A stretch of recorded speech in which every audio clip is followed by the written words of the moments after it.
Hello, ladies and gentlemen, and welcome to the Talking Drum on Viva Niger Radio. I am, as always, Rachel Onomusi, although those who know me well call me Reshe. And once again, we have for you the Talking Drum, which is the show where we come to put the world to rights, right? We take a topic and then we talk it to death. We take it apart, we analyze it, we take it brick by brick, examine each part of it, and then we put it all back together again. And hopefully, along the way, we should have learned something. We should have made a difference. And we certainly should have laughed because, what is this if not the bad gang club, right? So, yeah, there's laughter involved, there's fun involved, but hopefully we want to make a difference to our society as Nigerians, our communities, and the stuff that we do both in and outside of Nigeria.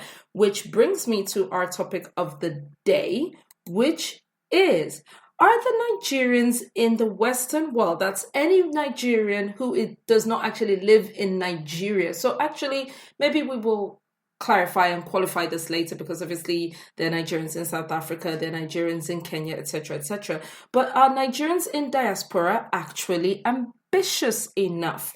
This is absolutely 100% a call-in show. We would love to hear your comments. We would love to hear your thoughts. We'd love for you to join us, so jump on board.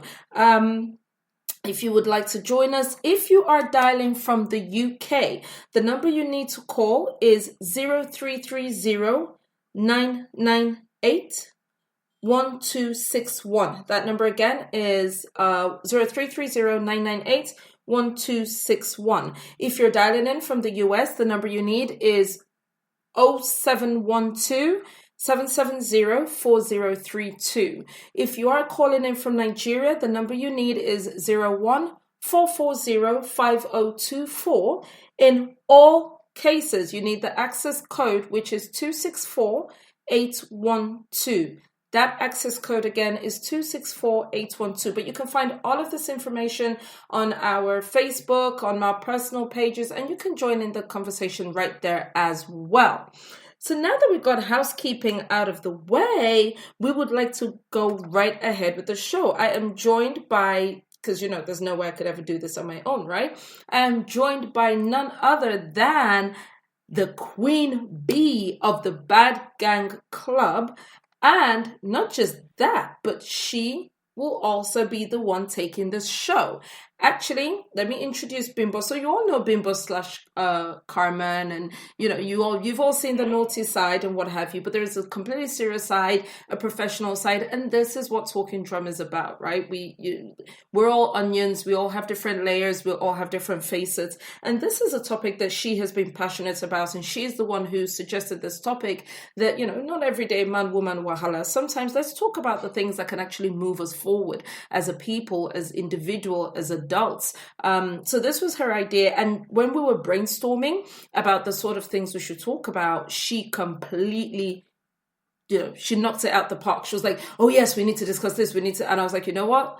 I'm not even going to take the show. I'm not going to take it. She's more than able. You've all heard her before on Apricot Hour. She's covered Apricot Hour more than a few times. I know this show is going to be the show to beat because this is a serious topic, and this is where we were hoping, this is what I wanted, what I would like to be Bimbo when I grow up. So without further ado, Abimbola Mionwo, how are you, Ray? Hello, hello, hello. Hi, good Hi. evening, everyone out there.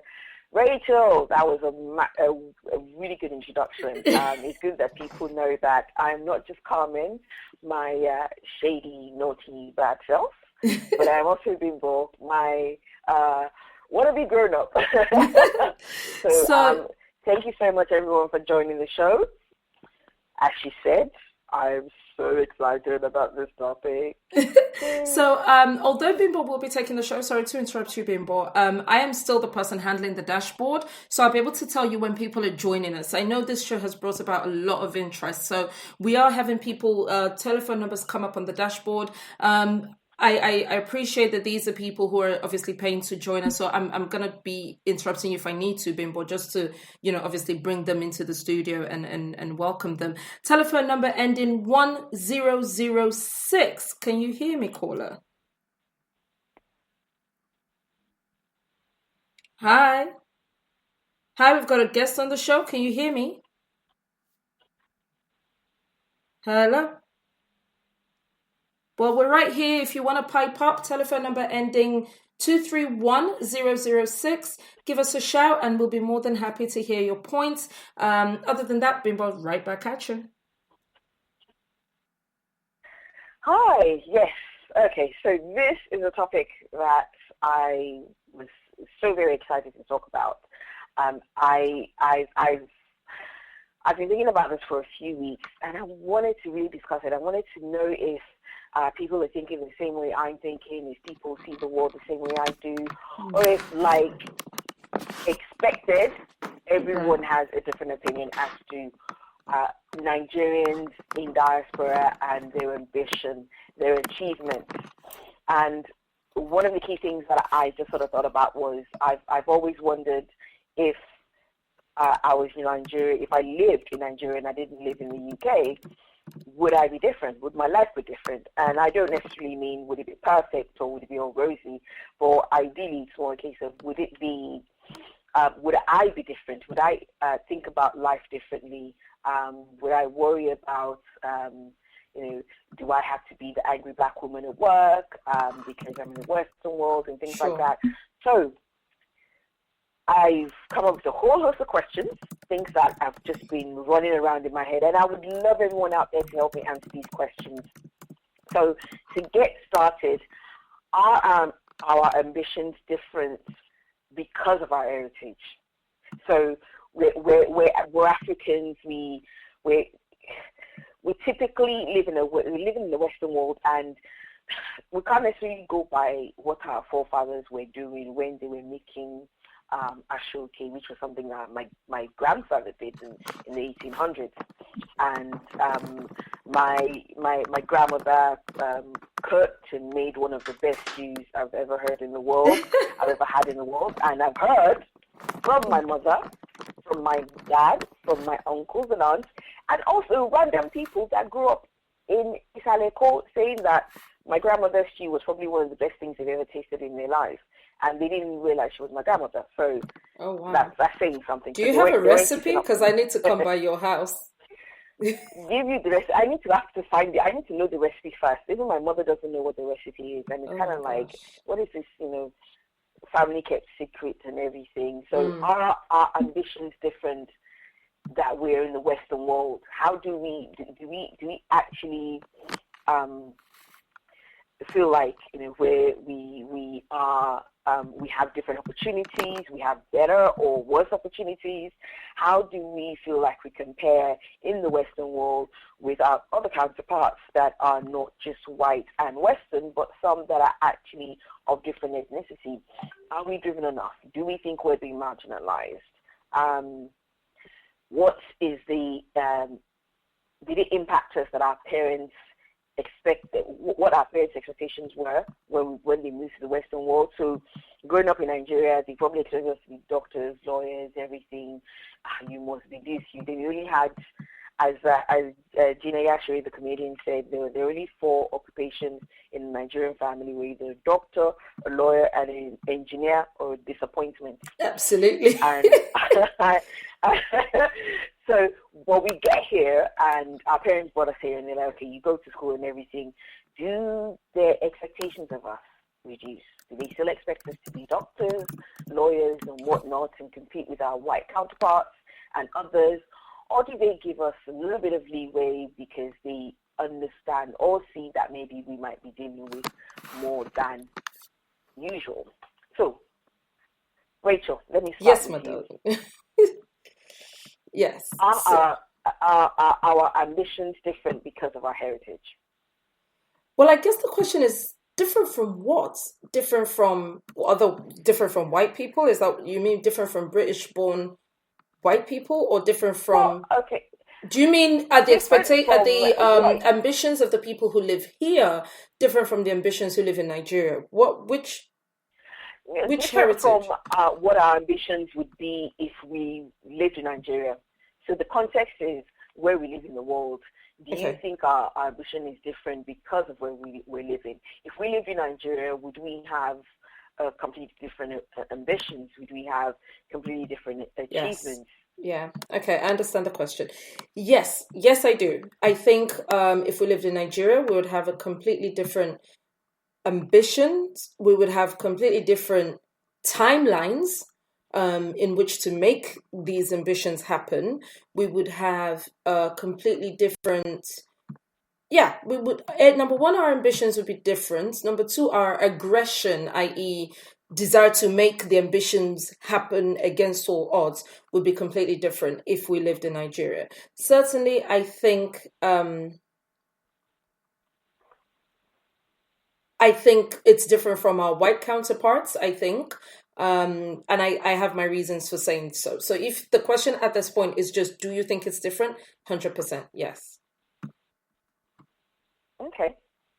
I think so as well. I think Mm, that where I to live in Nigeria, I probably would be slightly different in the way I approach work, career, um, in general.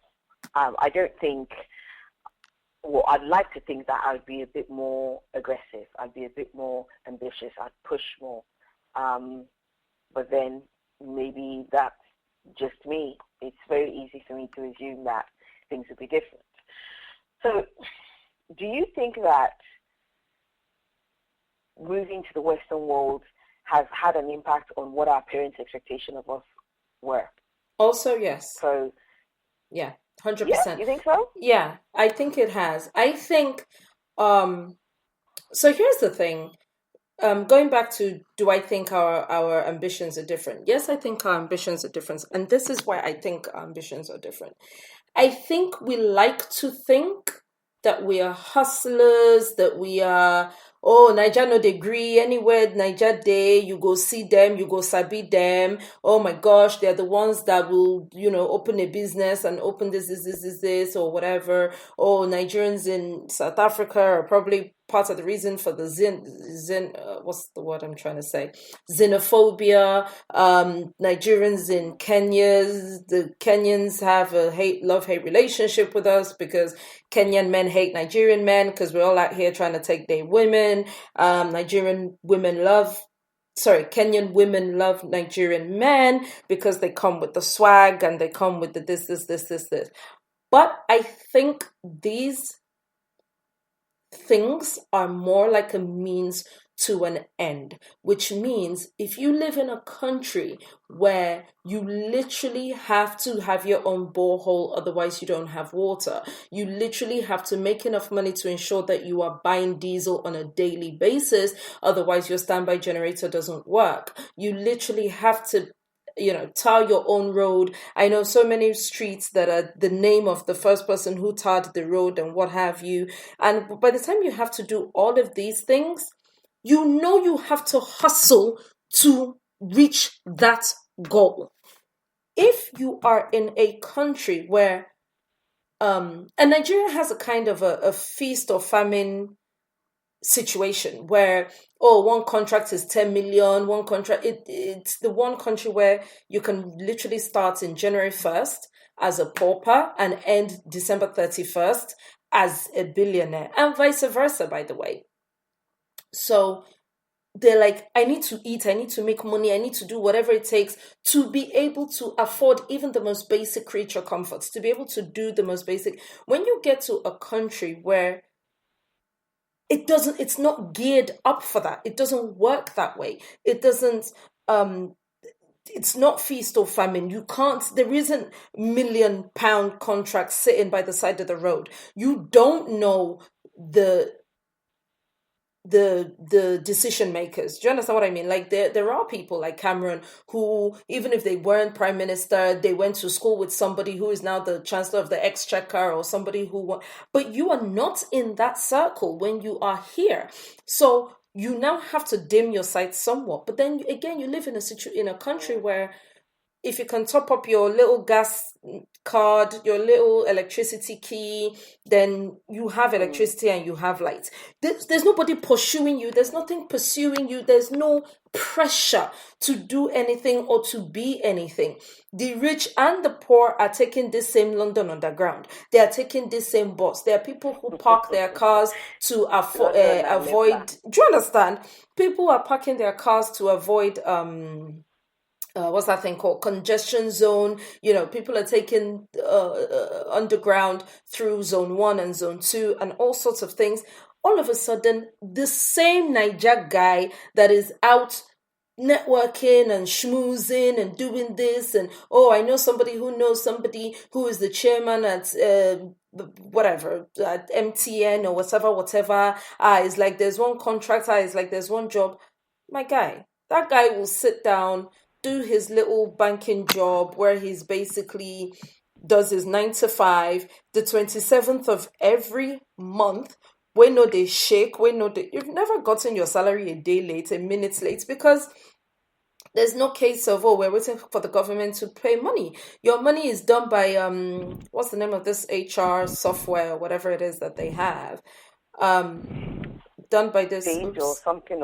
Yeah, Sage Pay or whatever it's called. It's by direct debit. It's by all that ambition quietens down.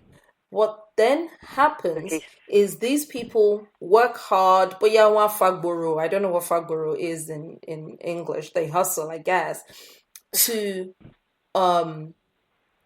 for when they want to go home, like, okay, I need to go home. I need to go and show them that I'm not suffering in London or America or wherever it is that they live. They'll do a little, if they need to double up on the work or whatever the case may be, so they can turn up with gold chains or turn up with gifts for everybody.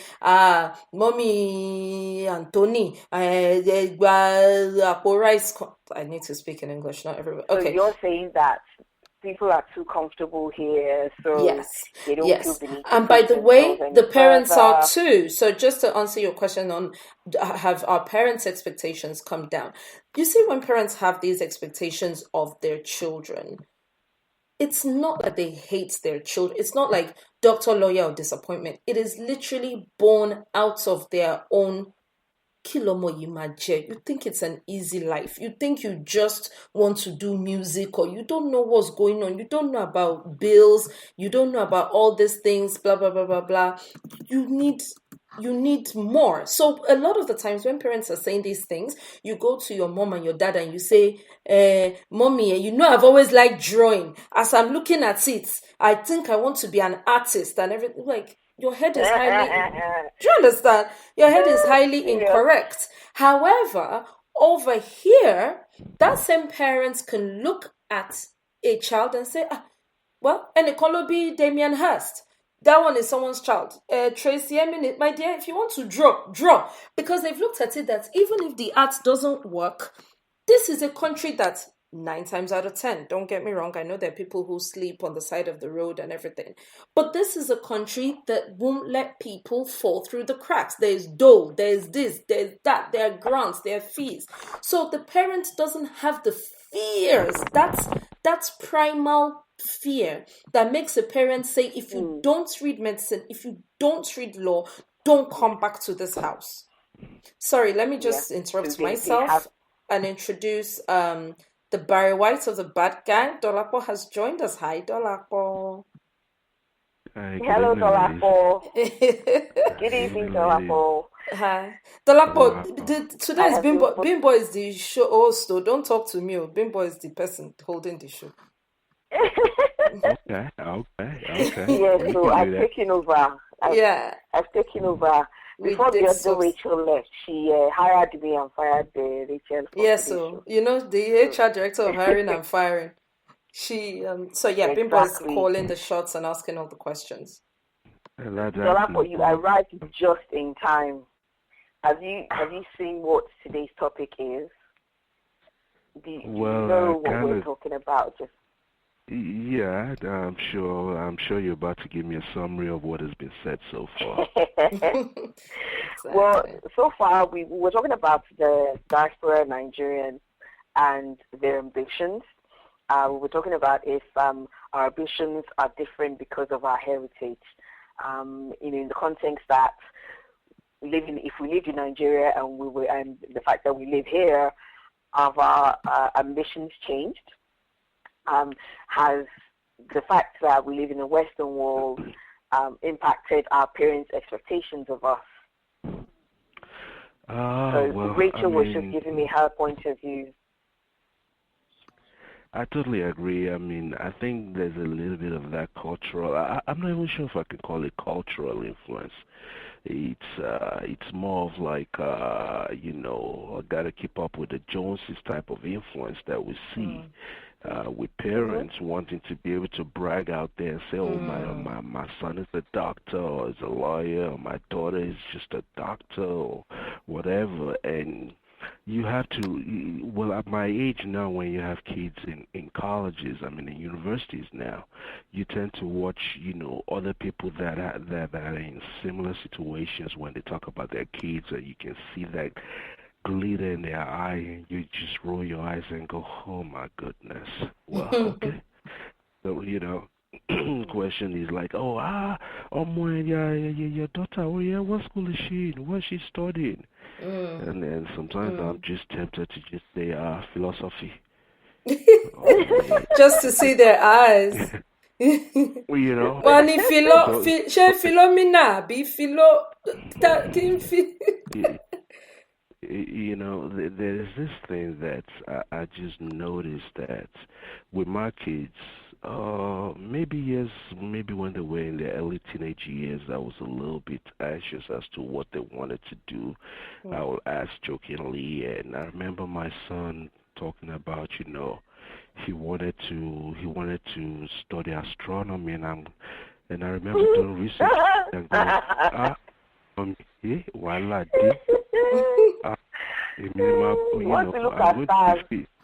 Exactly, I'm going to be feeding this one for God knows how long now. And, this one is not ever going to pack out of my house. So.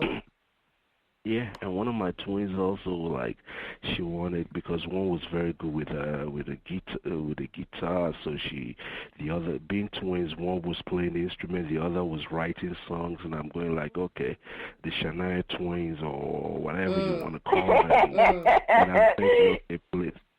This is good. This would be nice if it happened, but you know what? You got to have a backup plan and with everything. Now that I think about it, with my son, when he went off to college, I remember because at that age he wanted to do. I'm trying to remember what it's called.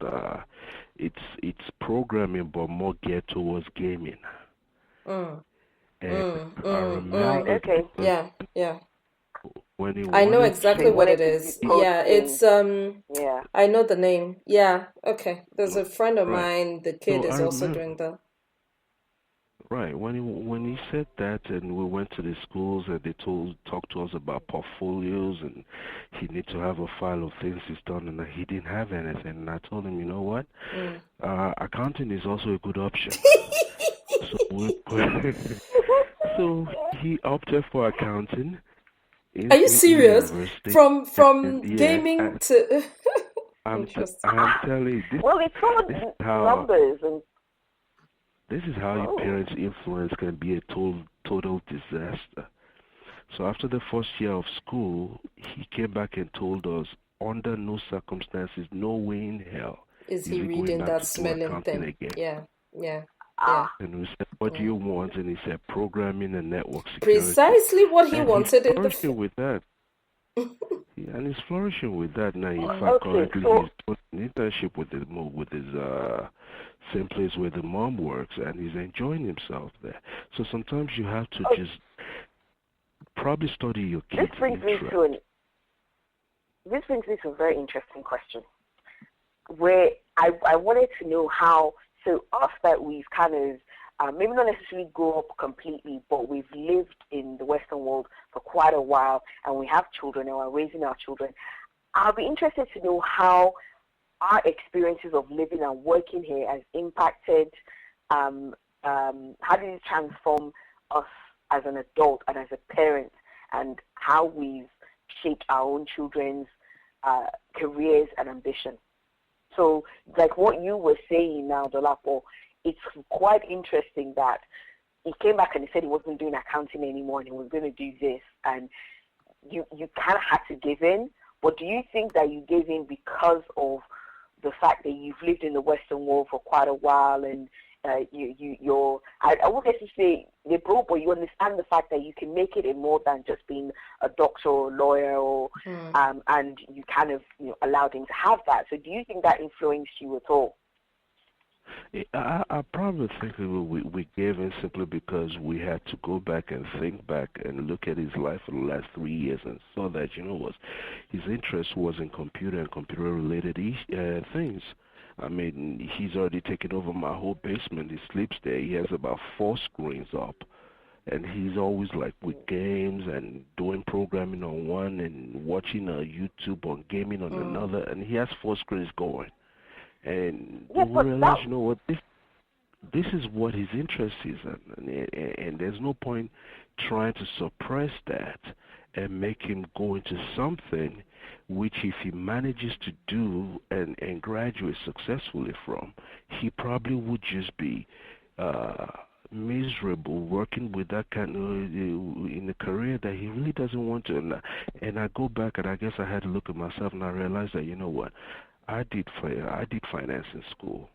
I came out with as a financial analyst, and I'm not exactly, I can't say, it was almost like a compromise. I wasn't going to be the doctor my dad wanted me to be, because I can't do dissection without throwing up.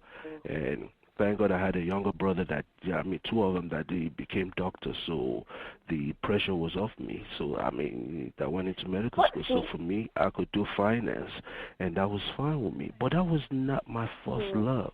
My first love was to be a pilot.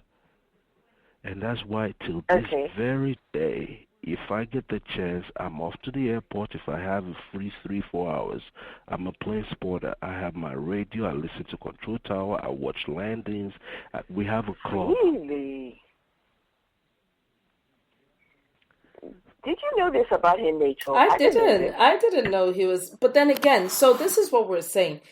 You allowed him to go into gaming. To go back into programming. Because you were living in actually people do make money from this, or people do this, but you weren't allowed to do what you wanted to do because your parents' eyes couldn't stretch that far. In terms of please go and read something. So the point is, if you were still living in Nigeria, or if you were not as, should I say, exposed as you are today, would you have allowed him? Because this idea of and he will be miserable. A lot of parents have the approach to that. You still have to do it. They know better. They're trying to save you. So and I know for a fact that there were. Fuck it up, essentially. I know as a fact that there were many kids in Ife when I was in school who were blatantly arts-inclined students, and they were in sciences. I know many kids, and vice versa. I know many kids who come from a long line of, your father is Falana, your mother is Falana, your great-grandfather is Falana, and everything. And they were studying law and had zero interest in law. I know that the only people who did a lot of these other courses that I don't even remember the name, I don't know, it was just based on their JAM score. Their JAM score wasn't high enough for what they wanted, so they ended up in drama or in philosophy or in whatever the case may be. There was nobody filling in their JAM form going, this is what I would like to do. So do you think you would have, because I actually have a story about this, about being pushed into something I don't want to do in university, and I changed halfway. And we can talk about that if you'd like, Bimbo. But do you think if you were in Nigeria, or if you were not as exposed as you are today, Dolapo, that you would have allowed him to drop out of accounting? That's essentially it. Personally, I think I probably would have allowed him to, because I'm not really a strict regimented. I don't have that strict regimented personality, in the sense that I'm not going to be like, you must become this. because what I tend to study is basically your personality and what your interest is. I knew his interest was in computers from day one. All right. So I knew that I guess I suggested accounting simply on the basis that he didn't have a portfolio of past, performances or whatever in a computer before. So I just didn't think that was going to be possible yet. With my two girls, basically I knew one was very good in science, and the other loves to argue with anything. I say, you are the lawyer, and here. You still probably need, you need to stop to study your children. I mean, with the one that loves arguing, I basically said, look, you're still not ready for prime time. You need to go to a smaller school where the lecturer can pay attention to you. You can know the lecturer by name. You can always talk to them because you're not in a class of about 100 or 150 students. So you need a smaller class where they can know you. They won't know if you don't attend class.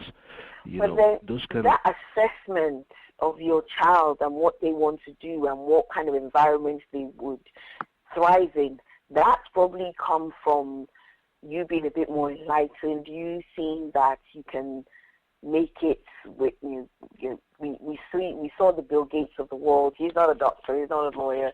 We've seen people who've kind of come up and done something completely different.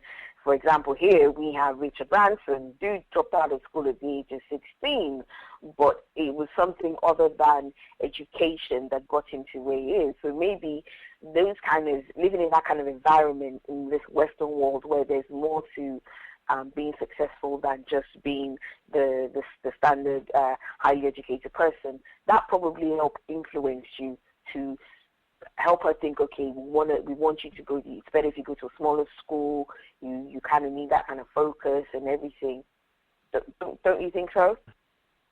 Yeah, that probably played a part in it. But I also have parents that were very much.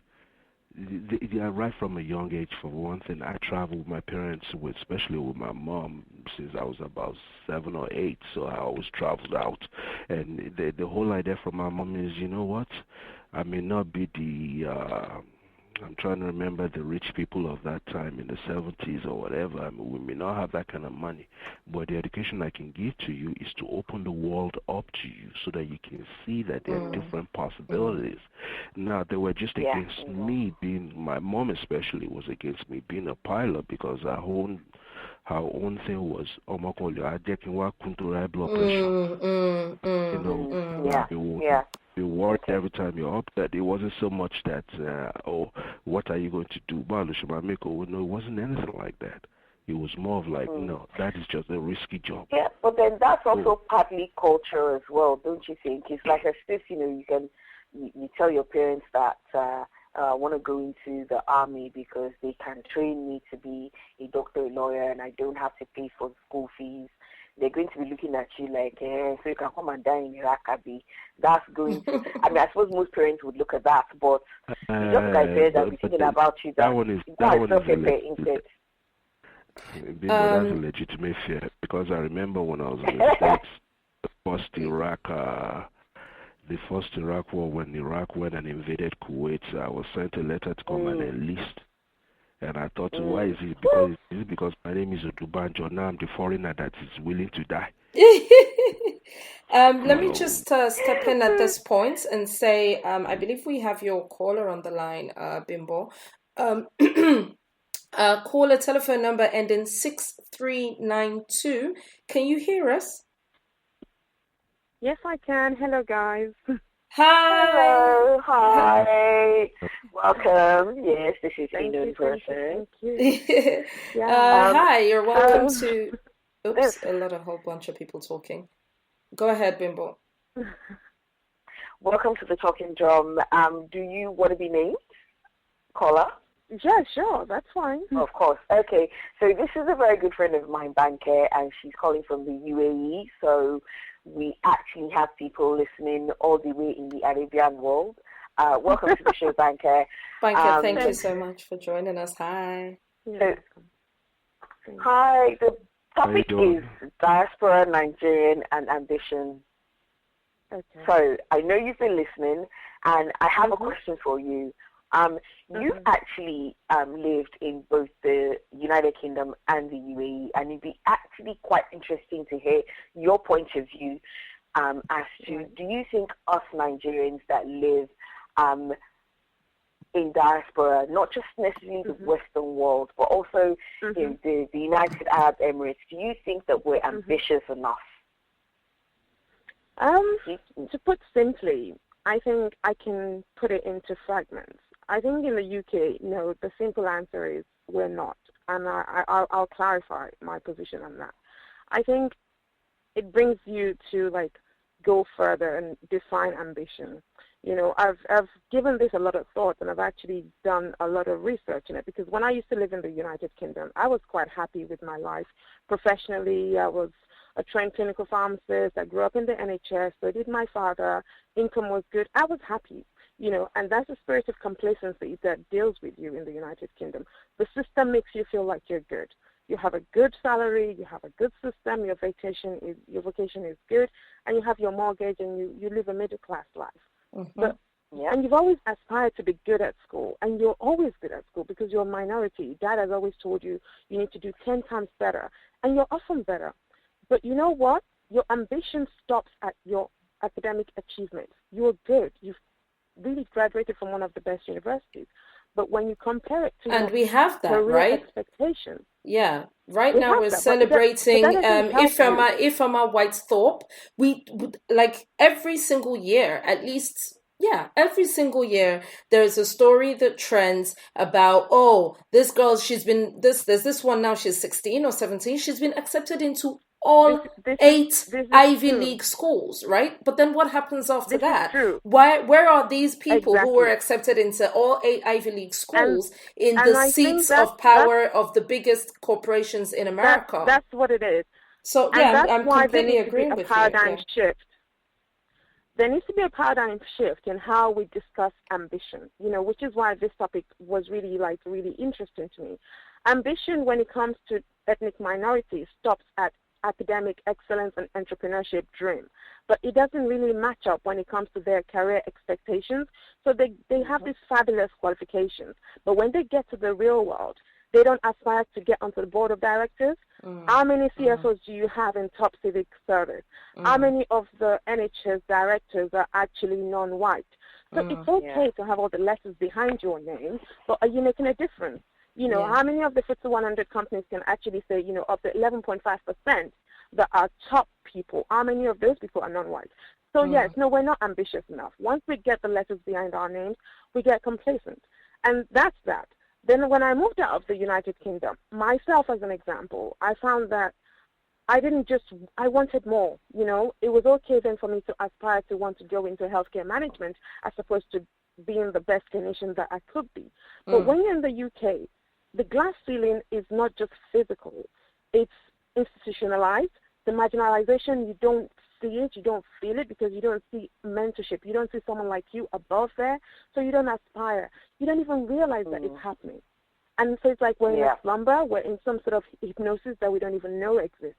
And that's the real fear for me. And I just think that there just needs to be a paradigm shift in how we discuss ambition. It's not about, how much of a business plan do you have?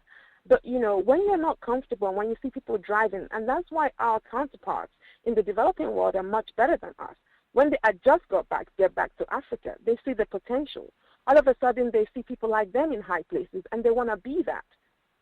But that doesn't apply when you're in the UK. You don't even know you're in a rut when you're in the UK. No, and I completely agree with that, because I was actually going to make a point about the glass ceiling. I don't doubt for a second that there is a glass ceiling, but I do feel that we mentally lower it. It is nowhere near as low as we make out that it is, because when I wanted to go into. So I was working for Starbucks. I worked my way up in Starbucks, and I managed the Starbucks on Wardour Street, which is in Soho. And then I managed the Starbucks in Regent Street, which was one of their biggest stores. I was up the road from Trocadero. The Starbucks in Trocadero pulls in 40 grand a week. If you manage the Starbucks on Trocadero and you manage that successfully, there is no private company in the UK that will not take you. If you have that on your CV, you might just think it's coffee, but when you think about stock and this and this and this and this and all the rest of it. But anyway, you know what makes a difference, though? Go on. You know what makes a difference? Yeah. The ethnic minority people might have all the bag of experience that you talk of. On paper, I think it's fabulous. You think it's fabulous. But there's this coin of term called leaning in. We don't put ourselves forward as actually believing that we deserve the next and this is where I'm going with this. Exactly. When I got the I became the shift supervisor for the Trocadero branch, and what happened was there was actually a store manager, and the store manager fell ill. He had a serious case of diabetes. They'd been managing it, and there was a point that there was a gap. But before this happened, he had been having episodes. He was blacking out at work. So to all intents and purposes, although I was getting paid as a shift supervisor, I was doing the work of the store manager. I knew all the codes to the safe. I knew how to order all the stuff. I was the one who signed on the dotted line when the deliveries arrived. I was the one who was writing letters to head office in America, blah, blah, blah, blah, blah. So when I was told that, they're going to have to lay this guy off, they didn't lay him off for a very long time out of fear of, gross dismissal. He's sick. You can't just say he has to go because he's sick and everything. So they kept it limping on, just literally going through the whole legal whatever. I'm going to say really like 4 to 5 months, close to 6 months, before they could actually legally say, okay, this guy is not fit for purpose. We are well within our rights to get rid of him. So then they got rid of him. And then the guy said to me, okay, so what they want to do is they want to either bring in another station manager, another manager from another Starbucks, or they might have to look into what it's going to involve into training me, this. But don't worry, you're acting manager. I was like, really? So you are going to continue to get me to do manager work, which I didn't mind doing because the store had a manager at the time, albeit a completely inefficient one, but it didn't. But now you're telling me you're going to bring someone else in over my head. This isn't going to fly. So I quit. I resigned, and I had everything I needed on my CV anyway, so that was cool. And then I was like, well, I've always wanted to do something in banking and this and this and this. And I spoke to a headhunter, and they were like, yeah. Actually, your CV stacks up. It's fantastic. We're going to tweak these words, and we're going to do this, and we're going to change this and say this instead, blah, blah, blah.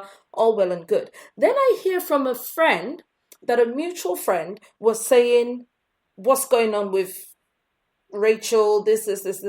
Oh, she thinks that because she sabi speak Fonnet the same way than they speak the Fonnet, she no know say she no be Oyinbo. At the end of the day, now Oyinbo like themselves, they go carry. Nobody's gonna, she will soon learn the hard way. Oh, she thinks because her passport is red, Oyinbo don't like us, so Oyinbo don't send us, so all of this chatter. And of course, that one too was quick to come and blah, blah, blah, blah, blah about me and this and this. Well, I didn't look either to the left or to the right. I continued on my job hunt. And seriously, I did get a position in Barclays Bank as a local business manager. From there, I went up and I became a corporate banker for Barclays Bank. Guess what? The same girl who supposedly said all this stuff about me, I never said to her, Ngo, did you say this or not?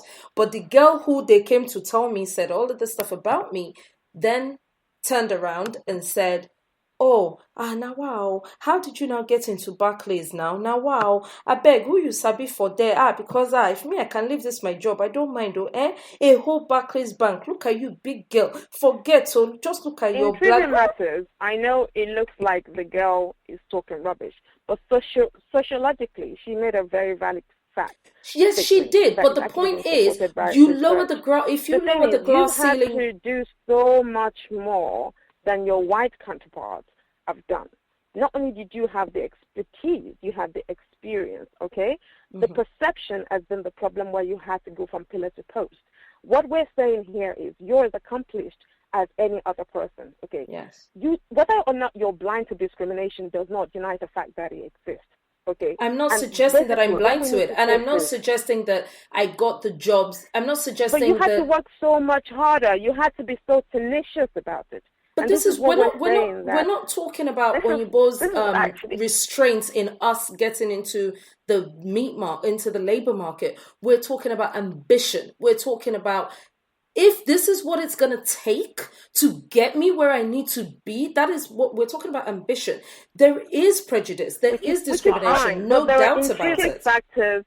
There are intrinsic factors and there are also macro factors. Okay, it is those macro factors that we not only need to be aware of, but we need to accept.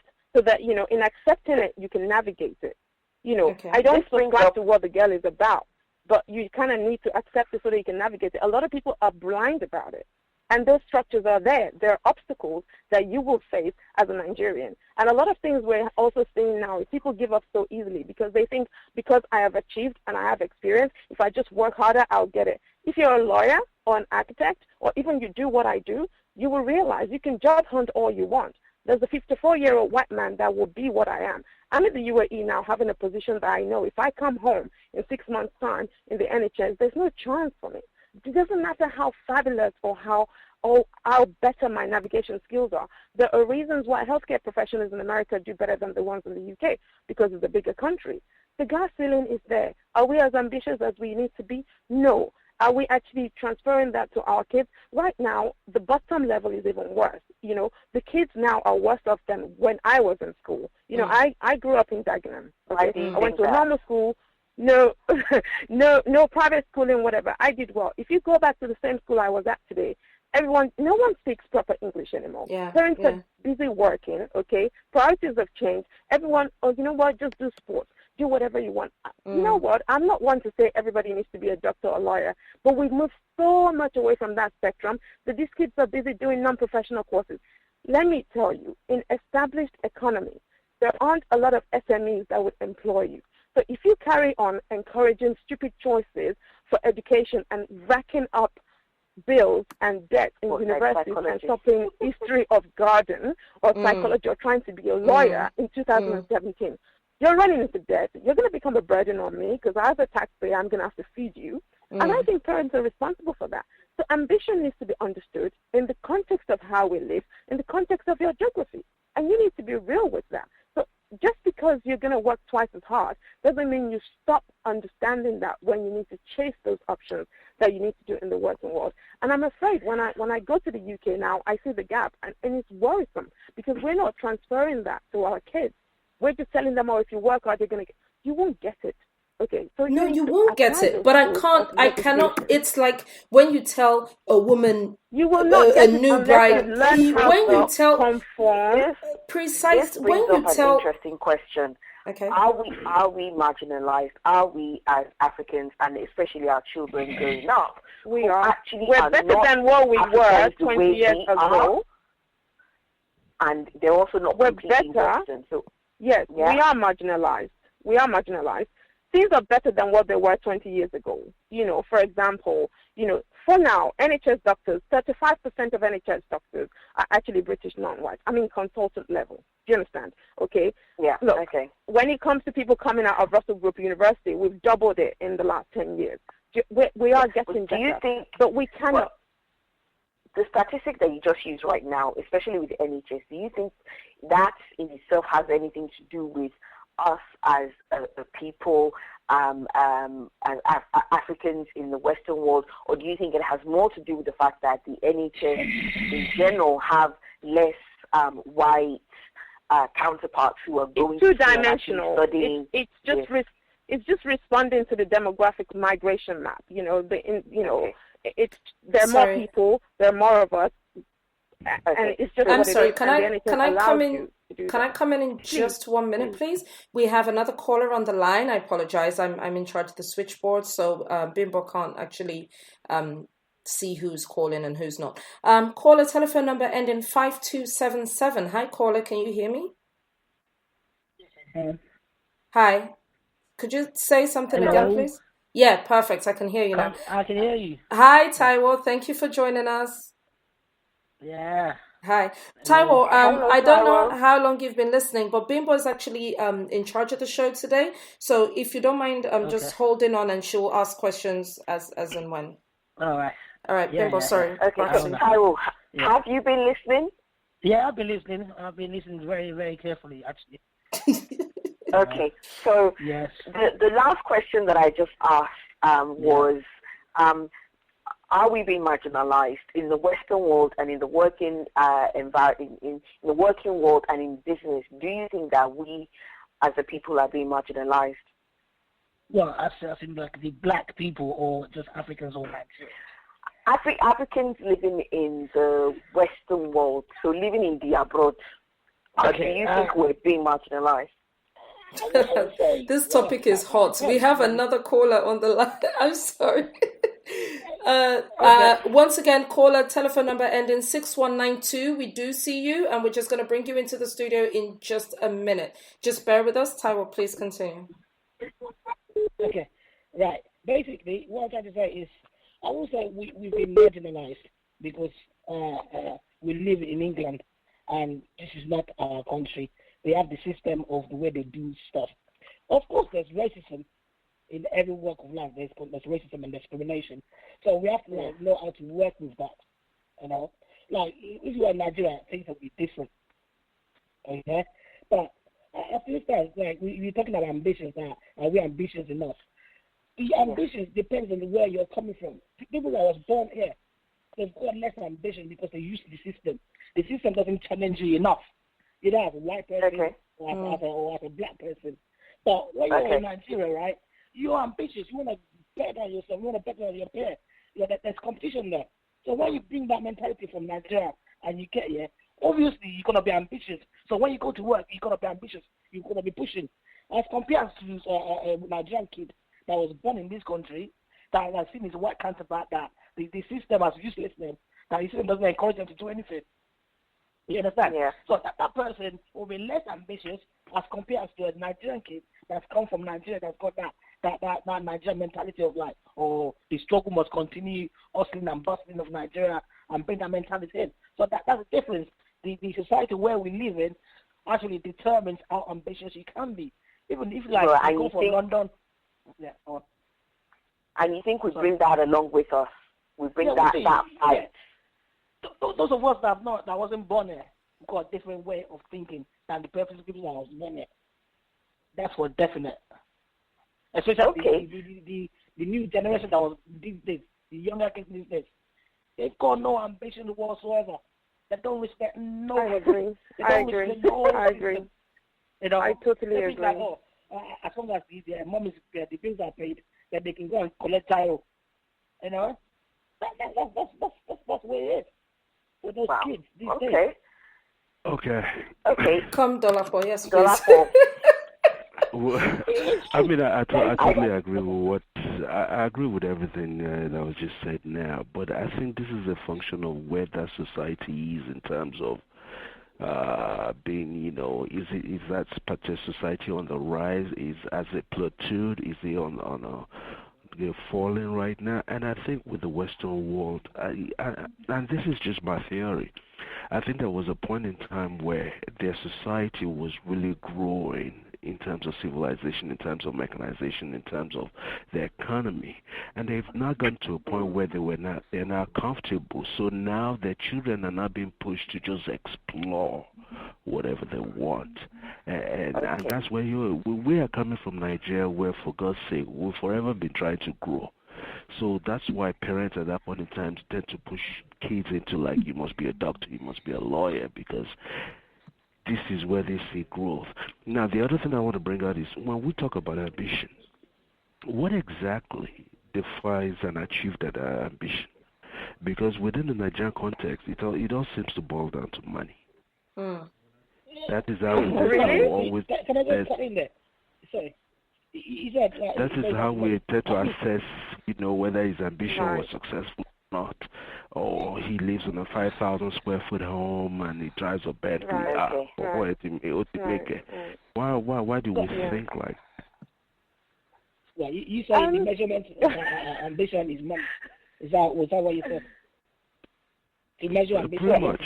Yeah, he's saying that in Nigeria, that's how we do it. We measure ambition by how much money you have, not necessarily do you have a startup company or are you the CEO of a Fortune 500 company because you've not only worked your ass off, but you've You've done every other thing that's required of you to do that. You've vetted Or just your simply other if you counterparts. derive joy from what you're doing. I think you can But argue that is not defined ambition. like That is I think success. Those are two different you can things. define that. Ambition is But when it about comes to drive. ambition, Okay, sorry, go ahead. yeah, even if you're not succeeding, to be seen, to be tenacious about it, and to actually Yes. have the aspiration, the want, that's the it. desire to succeed at that thing. So just going back to your argument, the gentleman argument about where we push the kids to go to, for me, I don't really see that as an issue now, because everything is divided into the 4 tiers. You've got the old professions, you've got the face-to-face professions like academia and whatnot, and you've got the entrepreneurship. I think we're actually not doing too bad in the entrepreneurship, because when you open your laptop, there's always a new sprung, the social media has really made that very easy. We're not doing too badly as a minority group there. We're not doing too badly in the old professions, the doctors, the lawyers. I know it's not where it needs to be, but we're still not established there because the society still requires it. Where we do worse, where we do the most atrocious bit is in academia and civil service. It's so bad. Right. People give 30 years of their life to all the municipalities and whatnot, and they never rise to the top. Is it because they're complacent? No, it's also because they never see themselves. They've never aspired to go there because they don't think it's for their kind. And that's what the lady that said she works in Starbucks, I think that's her point. The fact that she felt she was ambitious enough to go for what her own Nigerian counterparts will not go for. And I agree there. But that's also because we don't see people like us aspiring. And when we have these conversations, like what your station is doing today, what we really need to start telling our people is we need to do more. We need to be more ambitious. I don't think we are, because we don't see people like us getting to the top. The Chinese and Indians have this same problem, but they've risen. They've done better in the percentages of who And I gets really to the wanted top to talk in their about own this. minorities. Yeah, because what they did And we was they haven't. went completely around the system. They didn't try to conquer the system. They just created a microeconomy. They just went, we're just going to do corner shops. We don't want to rise in NHS and be the head of the CEO of the NHS Rachel, or whatever. That's true. That's true for business. But when it comes to the old professions, okay, they didn't create something different, okay? They just leaned in. Okay, for small businesses and stuff like that, yeah, I have a lot of Indian family friends, and that's how they did it, the Chinese. But within the structure of healthcare that I know, and within the law firm, okay, what we call the snowfall peaks are still there, the white guys are still there. But you need to just then see, I'm as good as them. What can I do to make me be perceived as the fact that I am capable? So in systems where you cannot recreate a whole new genre and go and buy your own post office and get some peer funding to have crowdfunding to have a new SME, you're in a system, you're an expert, you're a health professional, you spent 7 years to be in this profession. You need to put yourself in a situation where the C-level jobs are viable for you. And having 7 degrees is not going to be the prerequisite there. You just need to know that you have a lot of forums that allow you to think, oh, there's a Nigerian like me that's in that position. I can aspire to be in that position. Not just be the best heart surgeon in the whole of freaking London. You need to be able to make sure you can make it the board of directors. And that's not necessarily going to require you to recreate the vehicle. So, yes, it's Rachel, not going to necessarily get you to recreate the vehicle. But what will happen, what I'm trying to say is, if the parents, so I had this exact same conversation. I didn't even know we were going to do this as a topic. I had this exact same conversation with my colleague in the States, and he works for, with a friend of mine, not a colleague even. He works for VMware, which is a large software security system. And he says, the things the Asians are now doing in IT and technology, that at the end of the day, people have to just make room for them. All of the racism in the world, and don't forget, this is an America that will happily kill a black man in the streets and the policeman walks free. This is an America that the president is willing to say, we're going to build a wall to keep the Mexicans out. But when they just kept coming top of the class each time, when you just keep, there's a software to be built, and the only Rachel, of the top agree. 20 people, just 1 minute, let me finish my sentence, please. When they just were completely unstoppable, they had to make room for them. They literally had to say, listen, if you want this job done, are they going to turn around and have an Asian president tomorrow? Who knows? They've already had a black president. There's no telling what might happen. But head of Microsoft, Asian. Vodafone, Asian. This, Asian. They had to make room. They just had to make room. They just had to shift. And if you just keep thinking, there's nobody like us in this place, there's nobody, the parents didn't stop. So sorry, let me go back to what he was saying. What my friend was saying was he had so many colleagues that when they were telling him what they did as teenagers, as children, as university undergraduates, they were like, we didn't play, it wasn't up for discussion, there was none of this. Okay, so what do you really want to do? They went into IT. If they weren't in IT, they were in medicine. That's what they did. And they would bring out the TOEFL or whatever the exams, the IT exams. There would be 100 questions, and they would be made to master one particular session to the nth degree. So they became they were just freaking geniuses. They were forced into high levels of IQ, and this was you can have them clean your toilets, but then when you find out that you have a genius cleaning your toilets, you have no choice but to upgrade him, but to do this, but to do that. This. And when they started doing all of this upward mobility, they weren't doing it because their uncle was there or their auntie. They were like, this is it. This is the only thing our parents, like, there are no options. These are the only things our parents have in mind for us. This is the only thing we're prepared to do. The same with Chinese. When they do the Olympics, you've seen those children, you've seen those girls, you've seen those boys. They breathe and live. They don't waver. This is not, because they don't see someone else at the top. It doesn't matter to them. I didn't get the board of directors of Barclays and say, let me see how many white faces are in Barclays. Let me see if this is even worth my time to even go for this. And when I came into this country, go ahead. I'm going to interrupt here. Sorry, we're halfway through the show, and I knew when I picked a topic that it was going to be contentious. I did not expect it to be this contentious, but it is. My blood is flowing right now. So one more time, I just want to give out the number out there for everyone. Yes. And I want to call in for people to listen. So for the UK, to dial in, it's 0330 998 1261.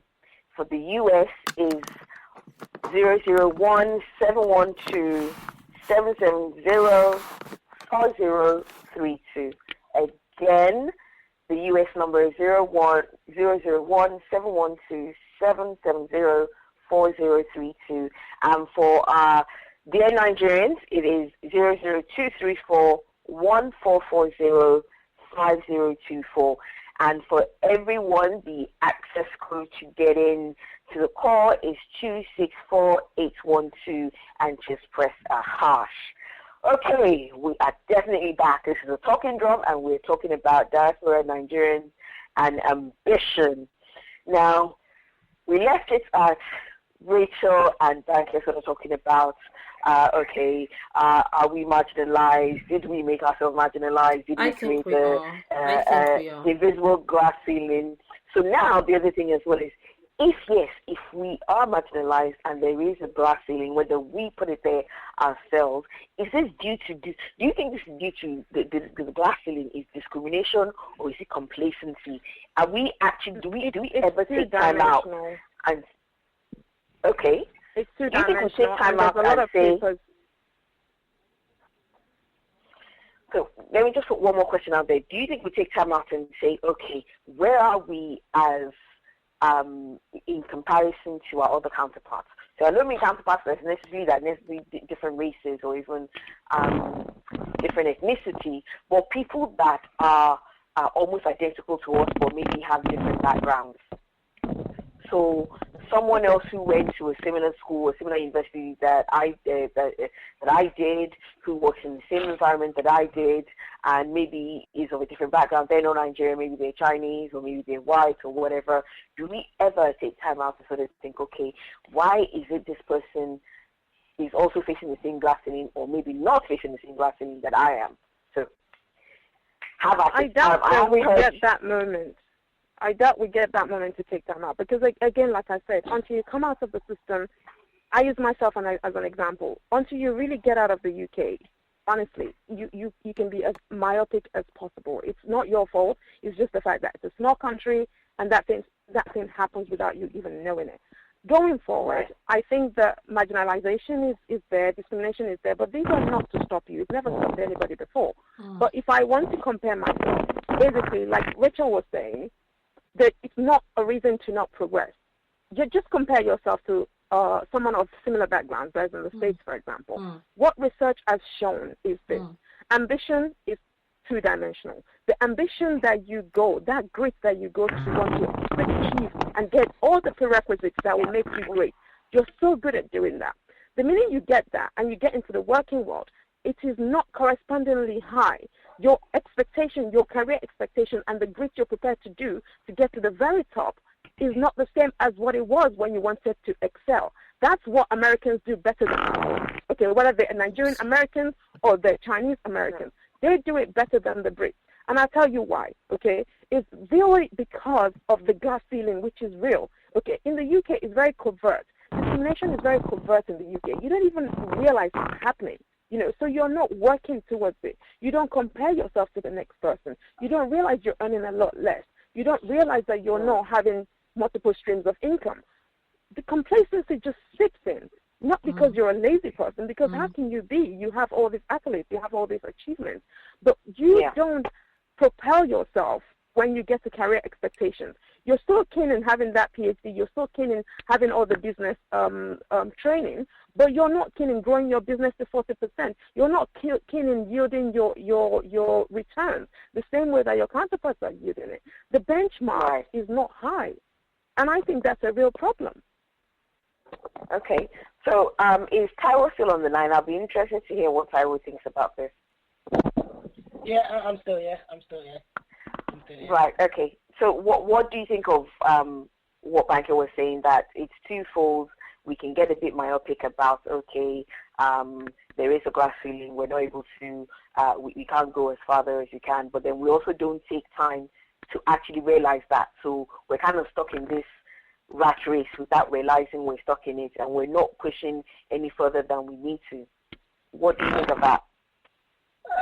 Well, I kind of agree slightly with what you said, well, based on the fact that, see, in England, or in, I think, the Western world, where the system is built in certain ways, yeah, to restrict ethnic minorities.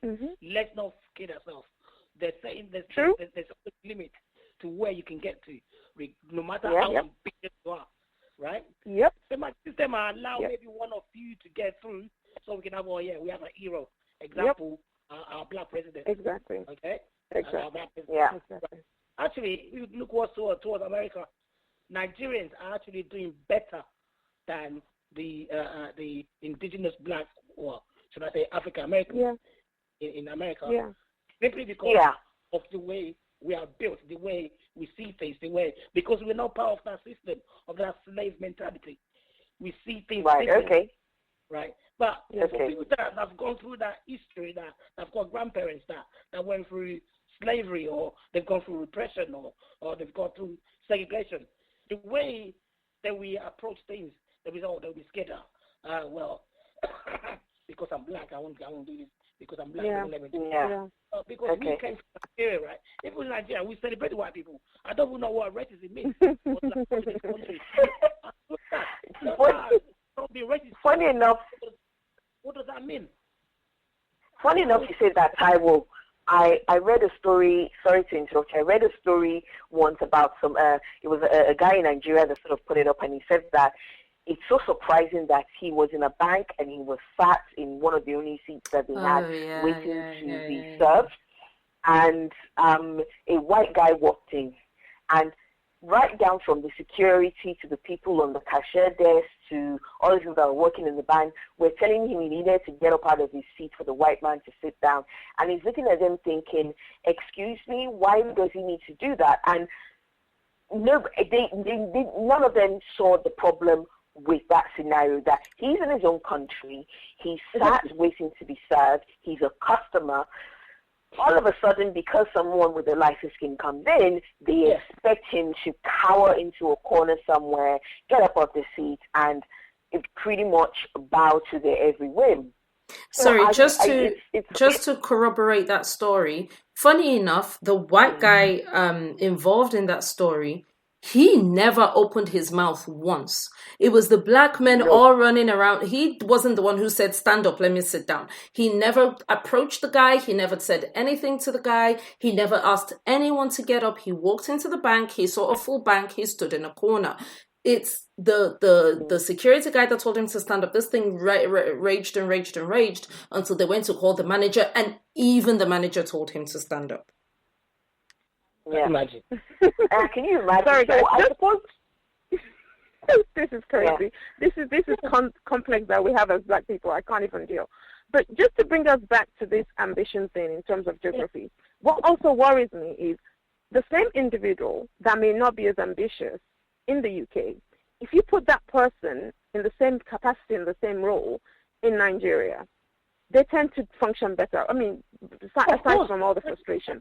Because obviously there are bigger opportunities to do new things. There are innovative ways because it's not an established economy, which is what the gentleman was saying, you know. And I think we cannot, you really cannot downplay that. When you're in established economies, it's not about you. You just feel like, oh, what more can I do? You know, I'm not Einstein. What can I invent here that hasn't been done before? So that's also part of the thing that's really affecting us. So it's not really, that's what I mean. Like, there's a lot of intrinsic things that we can do to get better. And that's what I keep going on about, making sure your career expectation is as, like, great as your academic sort of ambition, which is, there's a lag phase there. Those are intrinsic factors. Macro factors is obviously making sure that companies have quotas, that there's representation at the very top level, you know. And then the very much thing that I think is still not done is a lot of us are not doing that leaning thing. We don't engage enough because, like Rachel was saying, we've already not put ourselves in a context of wanting to be a great achiever. We listen to the naysaying voices of friends or the part of us telling us we're not good enough, even though your CV is shining. So these are the things that we can do. Or if you mentor young people, you should really encourage and discuss, you know, instead of saying, oh, there's discrimination. Yeah, we know that. But what are the recommendations? Yeah. So if I'm understanding this correctly, we're also saying that not just the fact that we live in a Western world and there might be glass ceilings and that kind of stuff. We're also saying that the geography of where we are matters.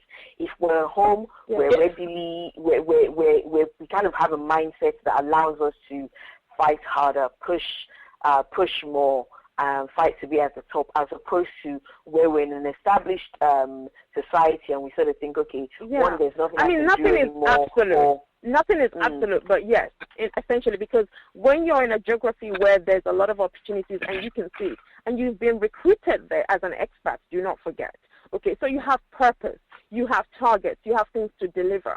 When you're in the UK, all those things are not expected of you, like I said, because there's a 52-year-old white man that is his place. You know, there's responsibility. In the UK, we think it's white people's problem to hone on the responsibility. So they get the leadership, they do the responsibility. You cannot, if it's about to share that's what Yoruba people say. Do you understand? You cannot be happy to be mediocre, and then you'll not be telling me. Sorry? So you can speak Yoruba like that. Yes, now. But you know, for now me, that's how I all see it. excited. So it's that simple. So if you want to take responsibility and get into the leadership structure, you will get there. But you cannot be wanting to do the bare minimum and just want to be on the pay structure and looking for a good pension and have this that will do pig mentality and think that's ambition. I disagree. I disagree a lot. I love my parents and I think they did well. But that generation did what worked for that generation. Our generation are carrying on with the same sort of thing, you know, be tenacious, be ambitious, get good grades. And I'm telling you today, in 2017, it's not good enough. And it will not be good enough. And excellence is not enough. Trust me, so it isn't. We need to do more, be more. We need to do more. We need to improve our emotional intelligence. We have none. The world, create, make new things, make new worlds, push to be the best. Engage in your environment. Engage. Yeah, Okay. yes. Know your organization structure. Fit in more. I think these skills are important. I think so. Here's the thing. I can only imagine he was slumming it. I once dated a white guy who's actually Jewish, and he told me all about this mentality where when they say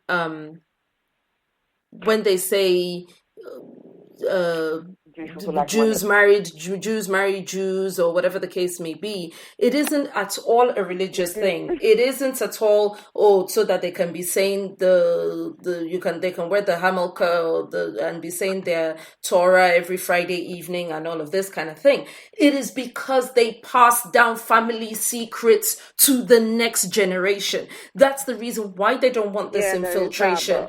They have all of this. They also don't want to mix blood. No, there's also that. But the main reason when they say, "Oh my gosh," the way they're commercial, the way they are, it starts from childhood. They've seen poverty and they don't want to go back. First of all, they gave them a sense of entitlement. All this is yours. Mm-hmm. All of it's yours. There's no now. Wow, nobody likes us. Now, wow, this. Now, wow, they discriminate against us. They don't have any of that mentality. They give them a complete sense of entitlement. Without due respect, I don't think Nigerians have that mentality. I mean, I'm not saying that we do. I'm just saying this is what they have in their system. Okay. This is what they have in their family homestead. They point out for every single down and out Jew that you can think of, they can point out 5 other Jews. Oh, don't forget your uncle Barnabas that lives in Hampstead with the 5 houses. Oh, don't forget, that so and so that married to Auntie Rita, who the father left the jewelry business to, and all of this and all of this and all of this. Then when you are getting to the age, so all of the stuff that they do, like the circumcision and all that stuff that they do, it's all still, let's keep it in the mix. Let's keep it in the fold. Let's all gather around. It's still all part of this leaning in. There's some social structures that we cannot replicate just because we're intrinsically different from other groups. So before I came into these conversations, I already left those at the door. Things like crowdfunding, peer lending and stuff like that. We're not Indians. We're not Chinese people. We don't help each other up the ladder. So when it came to entrepreneurship and keeping things in the family and letting money roll through black people and letting Nigerians help each other, I was not optimistic and I wasn't even going to go there. I got realistic as to what can we do within our culture. And this is where I'm going to. By the time they are at the age where they do want to get a profession, where they do want to have an employer, whatever the case may be. Now, the way the Jews are built, they are entrepreneurship. They're entrepreneurial in spirits. They're not really get on the career ladder, make your way up or whatever. But we could adopt the own kind of thing where they do have the conversation of, if your guy is doing like this, do like this. If this is what is happening in your workplace, the same way we push the children all the way through academia and this, we can teach them, these are now the skills to stay employed. It's not enough about being the best in the class. Now you have to be the best at the job, and not just necessarily the person who closes the most deals or who you have to fit in to get in. You have to, all of that good stuff. So we have to continue to have the conversation. We have to continue to have mentorship programs. And I'm not saying anybody should put money down on the table, because as you rightly said, our Nigerians don't do that. We don't give each other a leg up or anything like that. But there are things I have learned in working in corporate UK. There are things you might have learned in working in corporate UAE. There are things, and so if my little nephew is coming up in the world and now has a job and now says, can you imagine that guy? Listen, guess what he said today, man? I'm not going back to that work. It's my job to say, not only will you go back to that work, let me tell you what you will do. Move your desk, move it closer to the window, so that by the time he comes, before he comes in the morning, you are the first person he sees. You don't even have to be there till there's tricks to this. There's levels to this ish. There's ways to do this. There's ways to get ahead that have little or nothing to do with your qualifications. But some of those things can be borderline ice kissing, Of course it is. Yes, it is. Yes, it point blank is. But a lot of, some of the things we required of our children, when they were learning the book Can that was... gentleman speak again? Oh my gosh. So this is why we call him Just let Barry White of the it will group. help your show. You were doing so well. You were doing so well with your little...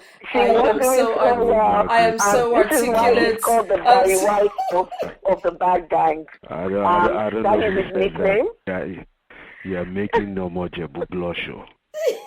The baritone voice. You will gain followers. Okay, you will engage with more people. People will go in to listen, and we can mitigate all our problems. No. Actually, forget that. I'm not. It's not flattering. Obviously, when you just listen to the show today, because if you have been listening, you will know that we have been swooning over the Barry Whites of the bad gang. And this is what we do. This is what we do. Every time he comes but on on the a more show... serious note, that's another thing we don't have. We don't have a lot of male representation in terms of even people that are excelling in whatever field they're doing.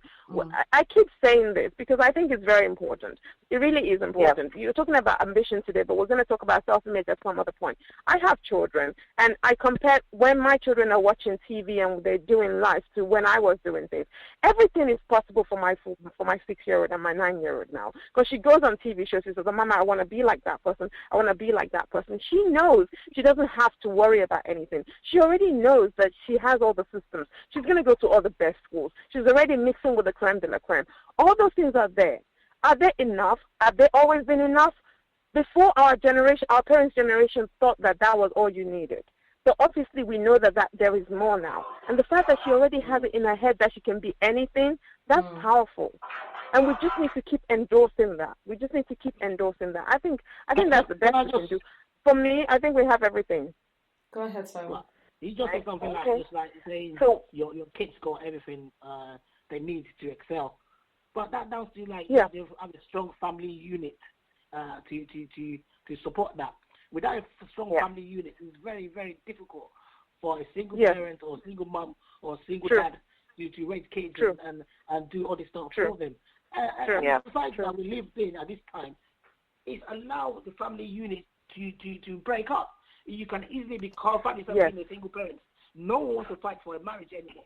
No one wants to put the work. I'm so happy Taiwo brought that up, because we've talked about the top section, trying to be ambitious, because we're assuming that you're only talking about the top of the iceberg. Ambition is at all levels, and all men should be ambitious. At the very bottom level of our society, we have a huge problem. I was trying to talk about that earlier. When I was at school, we had foundation level, we had intermediate level, and then we had higher level, and it kind of predicted how you were going to do your GCSE. I know you're going to say not everybody should become Dr. Lawyer, but before you get there, you still need to have your equal chances in life. In the UK, it's an elitist society. They write you off by the time you are 15. A lot of our Nigerian children are written off before they are 15. And the way the educational system is set up is such that we already know how your life is going to plan out by the time you are 15. And it never goes wrong. And it's still going that way. So let's not forget about those families that are struggling. Those families where the kids cannot even aspire. Those families where the mothers are good, but they're not in any capacity to actually encourage, to endorse, to give that support. Yeah. So forget about the top 10. What about the bottom 50? Sometimes it's also because those parents don't also understand the world that their children are going into. They've done the bare necessity to kind of raise their children. But how are they supposed to inform a child about, how you make it in the working world, how you go about choosing the right courses in university, or do you go and do training instead, and various things like that, when even they are very limited. They have very limited knowledge about things like that. Where do they go to get that kind of mentorship? And that's one of the things where we come in. That's where we come in, where we have to create avenues where this can happen, okay? It takes a village, they say, all right? And the system is not about you. Taiwo has already told you that. The system is not for you, okay? If it was, then we would not have a way to stratify you and make sure that we have the people to because we need to be able to rule you, and that's why we need to maintain a lower class. We need this. It's how the society functions. But we need to just create avenues where young people can come. Instead of going to church and just donating your tithes to build private jets for people, Make it functional, okay? Give people hope. Give them, mentorship in terms of how to do life choices. When I was growing up, I had 17 people to talk to when I was doing my UCAS application. You know what I mean? Things could have gone anyway. You know what I mean? Things could have gone just wrong. A lot of these kids they don't have that. So what are people doing? What impact are you making as a young adult or someone that's made it? What kids are under you? What mentorship program do you offer? Okay? So yes, we're on air or whatever, but charity begins at home. So for every single mother that cannot cope, she's in an environment. She knows other Nigerian people. There's always parties up and down. Instead of just tying gilly and saying, uncle, there's just pedophiling all your children up and down. Make sure they engage and they actually have some sort of activity. It's true now. So, let's just do this. It takes a village thing and really implement it in real life. We have enough bodies. The population is not lying. So let's just do something with it. Yeah, true. So this brings me to a very interesting question. Our counterparts that are at home in Nigeria, so they're in their, I suppose what you would call their comfort zone, in fact that they don't have to worry about whether they're speaking correct grammar. They don't have to worry about whether they are seen as an angry black person at work. They don't have to worry about whether they're seen as too ethnic. So can you wear your natural hair? Can you do this? Can you do that? In that kind of way of comparing ourselves to our counterparts there, do we think that they're automatically better off? Or are we better off because of some of the benefits we can get here? And are we even on the same path? So if you compare like for like, a doctor that's been qualified for the past 7 years in the UK to a doctor that's been qualified to the past 7 years in America and the one in Nigeria, and when you compare them, are they on the same level? Is that the same for the investment bankers, for people that started their own business? I suppose that one is a bit more different. If you start a business, it's very different. It depends on your target market and your customer base as well. Well, when you start comparing things like that,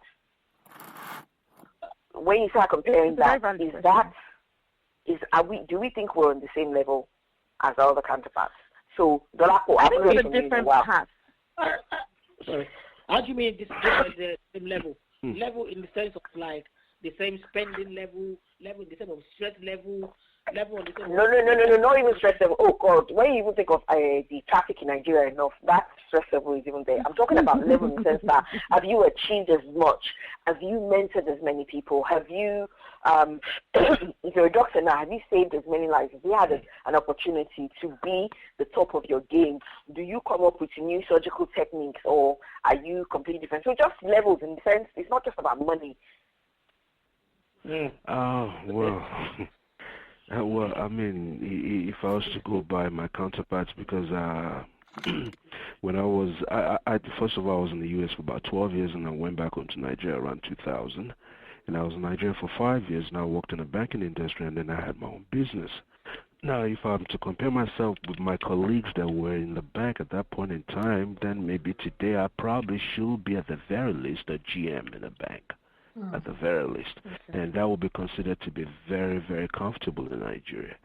But something happened to me that kind of, I think, was when I went to run my own business. I had a business where I had a plastic factory. I was making plastic cups, plates, kettles, and all that stuff.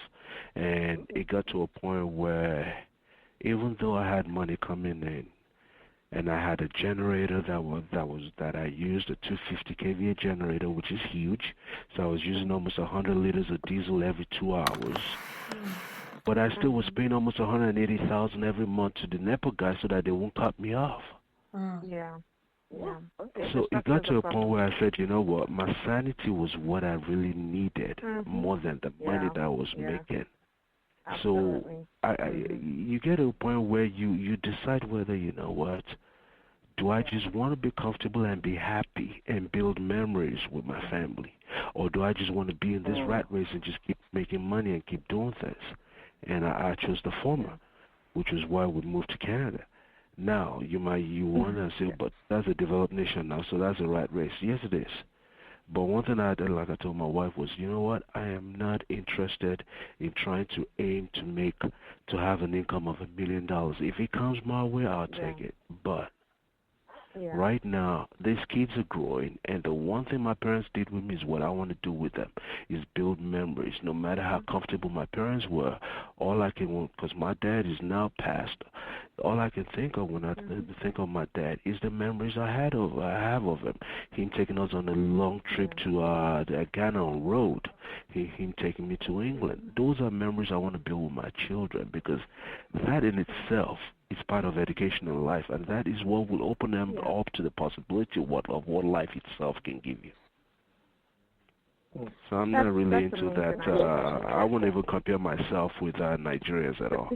When I go home right now, and you know what I do is I don't even bother. I don't go home to try and, display myself as I'm coming from abroad.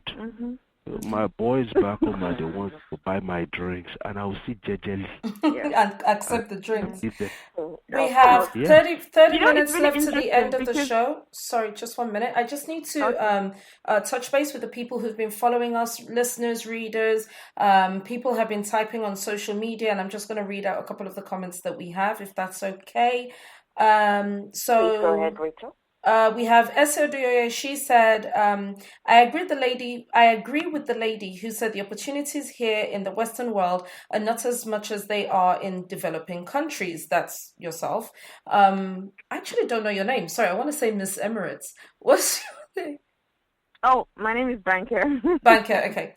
Because you're coming from the West, where these things work, it's easy when you go to the developing world, and it's not being done.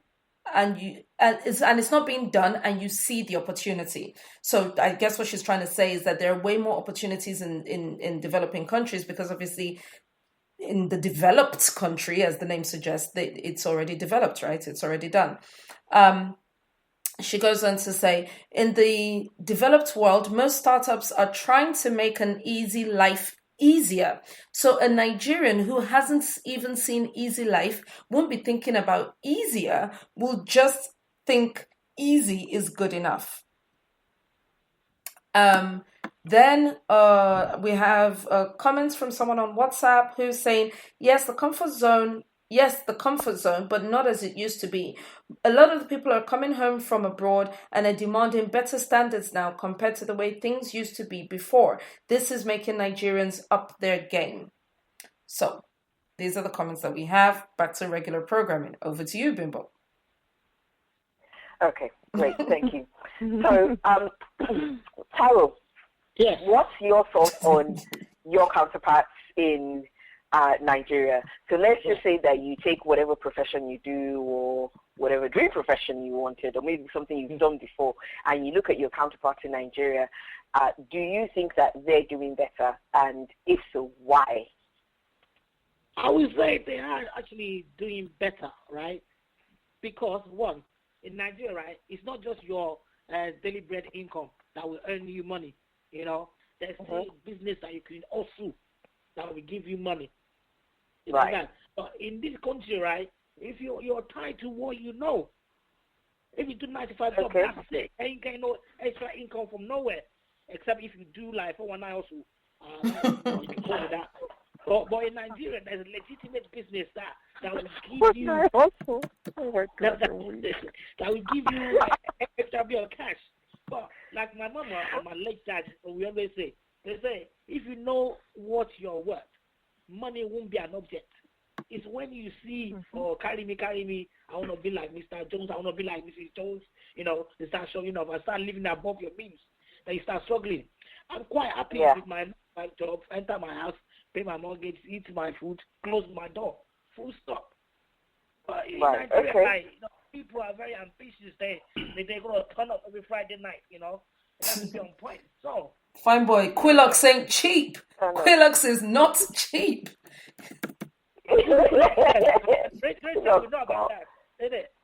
Quillox is not. I'm just saying this. The Holy Spirit ministered to me just now to tell you, Quillox ain't cheap. That's why they are the way they are.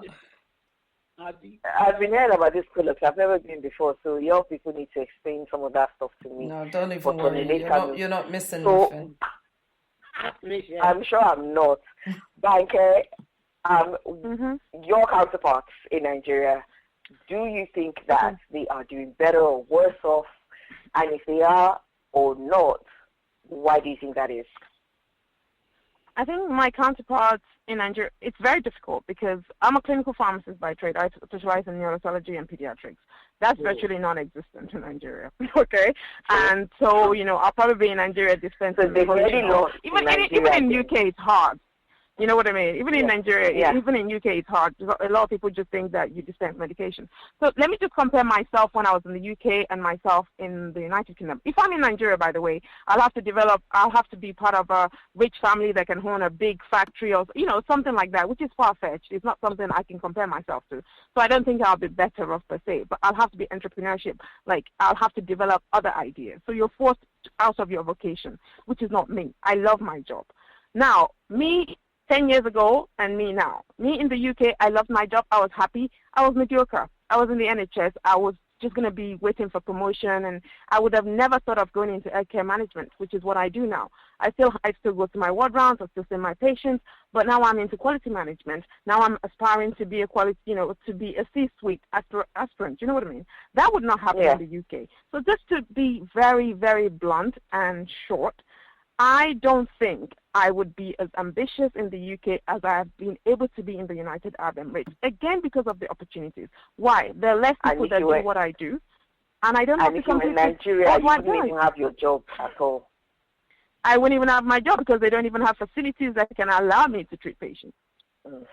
And therein lies part of the problem as well, is sometimes there are some things that you honestly cannot do in Nigeria or cannot achieve in Nigeria because...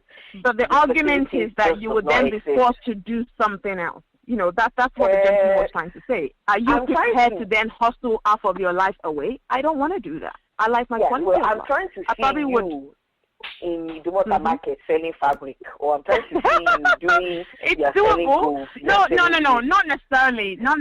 I could be into quality control and be working for NASDAQ and be shot in my car, but I don't want to pay that price. There are always possibilities, but Nigeria is hardcore. There are a lot of talented people there, but the grit is just a lot more than people are prepared to take. And there's a paper done by the international, I think the migration people, and they basically looked at why expats or why people in diaspora would not choose to go back to Nigeria and do all of that.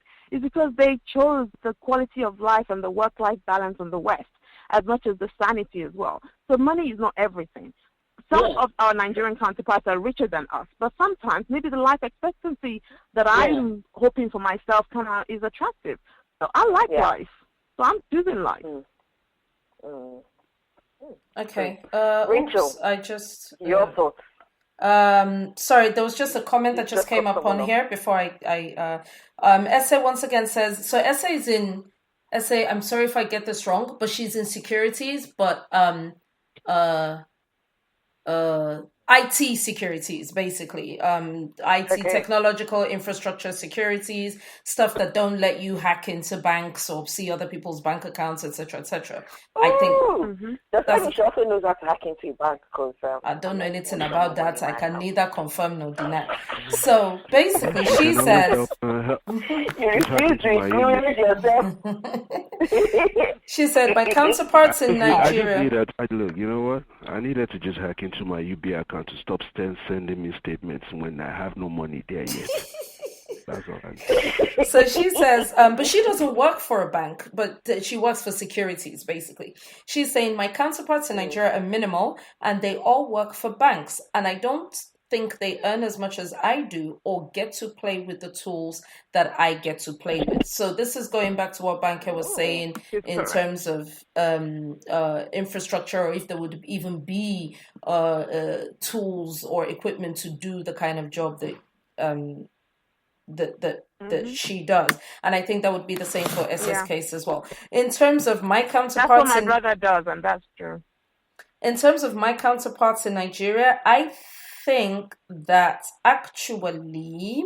So I'm self-employed. I think Nigerians are probably the best self-employed, be the most ambitious self-employed. I actually get my ginger swaggered every time I go to Nigeria. Like they ginger my swagger big time because I'm like, Adequiju on soon. Adequiju on soon. We're there for crying out loud. Adequiju on soon. You know, they and I think they very much have a very feast or famine mentality to these things. So, for example, where you have civil servants that have been on the same seats for 10 years or 12 years, you know, they're owing them 6 months salary. They're not losing sleep over you or their work. They have their own little business, their little hustle on the side. But when you have people who do what I do... Isn't that why we're failing? No, that's 100% why we're failing. We're failing because from the top down, from the bottom up, none of it works. Because if you were getting paid for the job that you did and therefore getting reviewed for the job that you did, you would have been lax about the job that you did. But has anyone ever said, okay, where were your targets last month?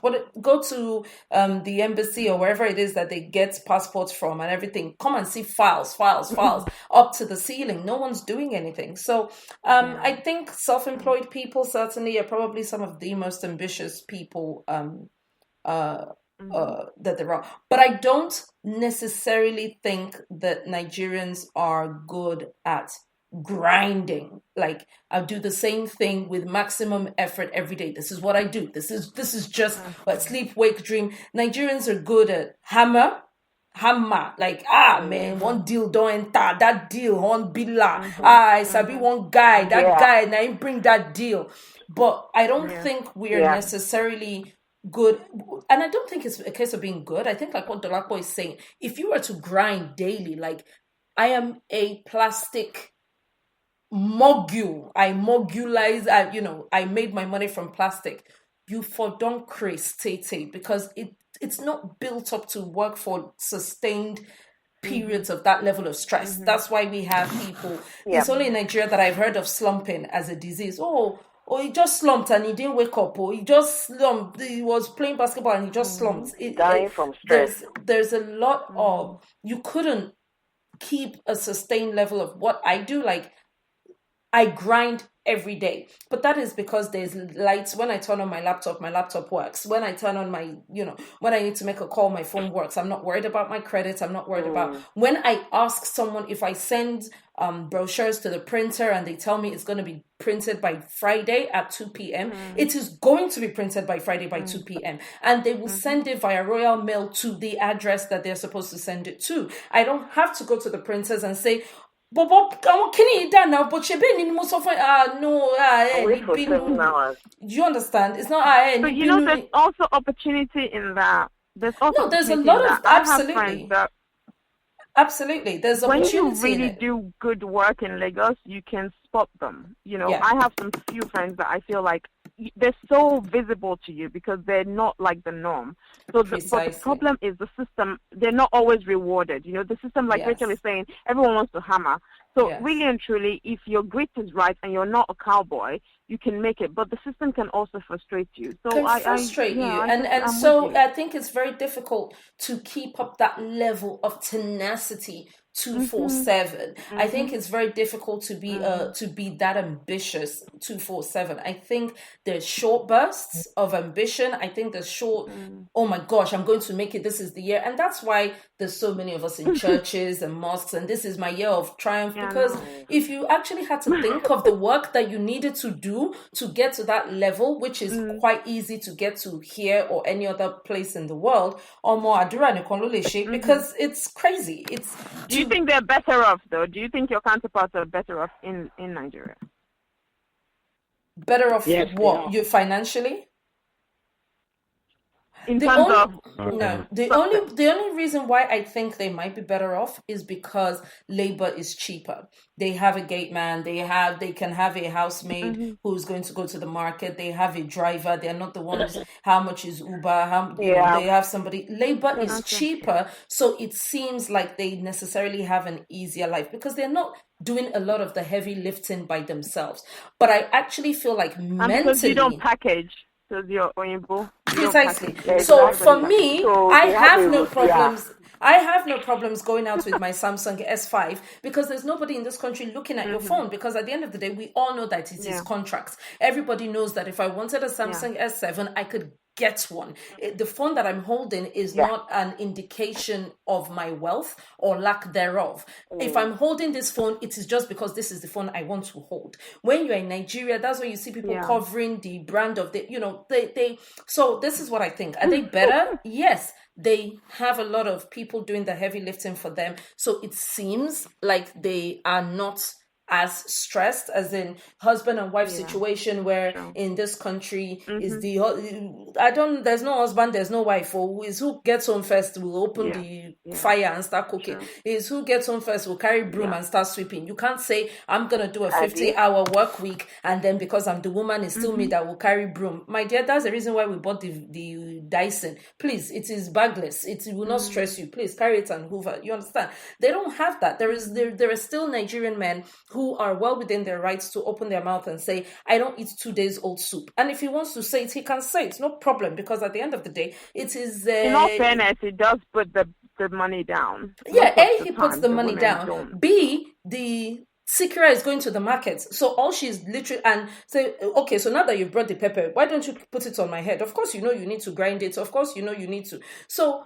a lot of the stress has been removed for them. What they are left with is mental stress. This hamster running around the wheel of, I have to keep making this money. I have to have 1 year's rent up front. I have to buy that land and...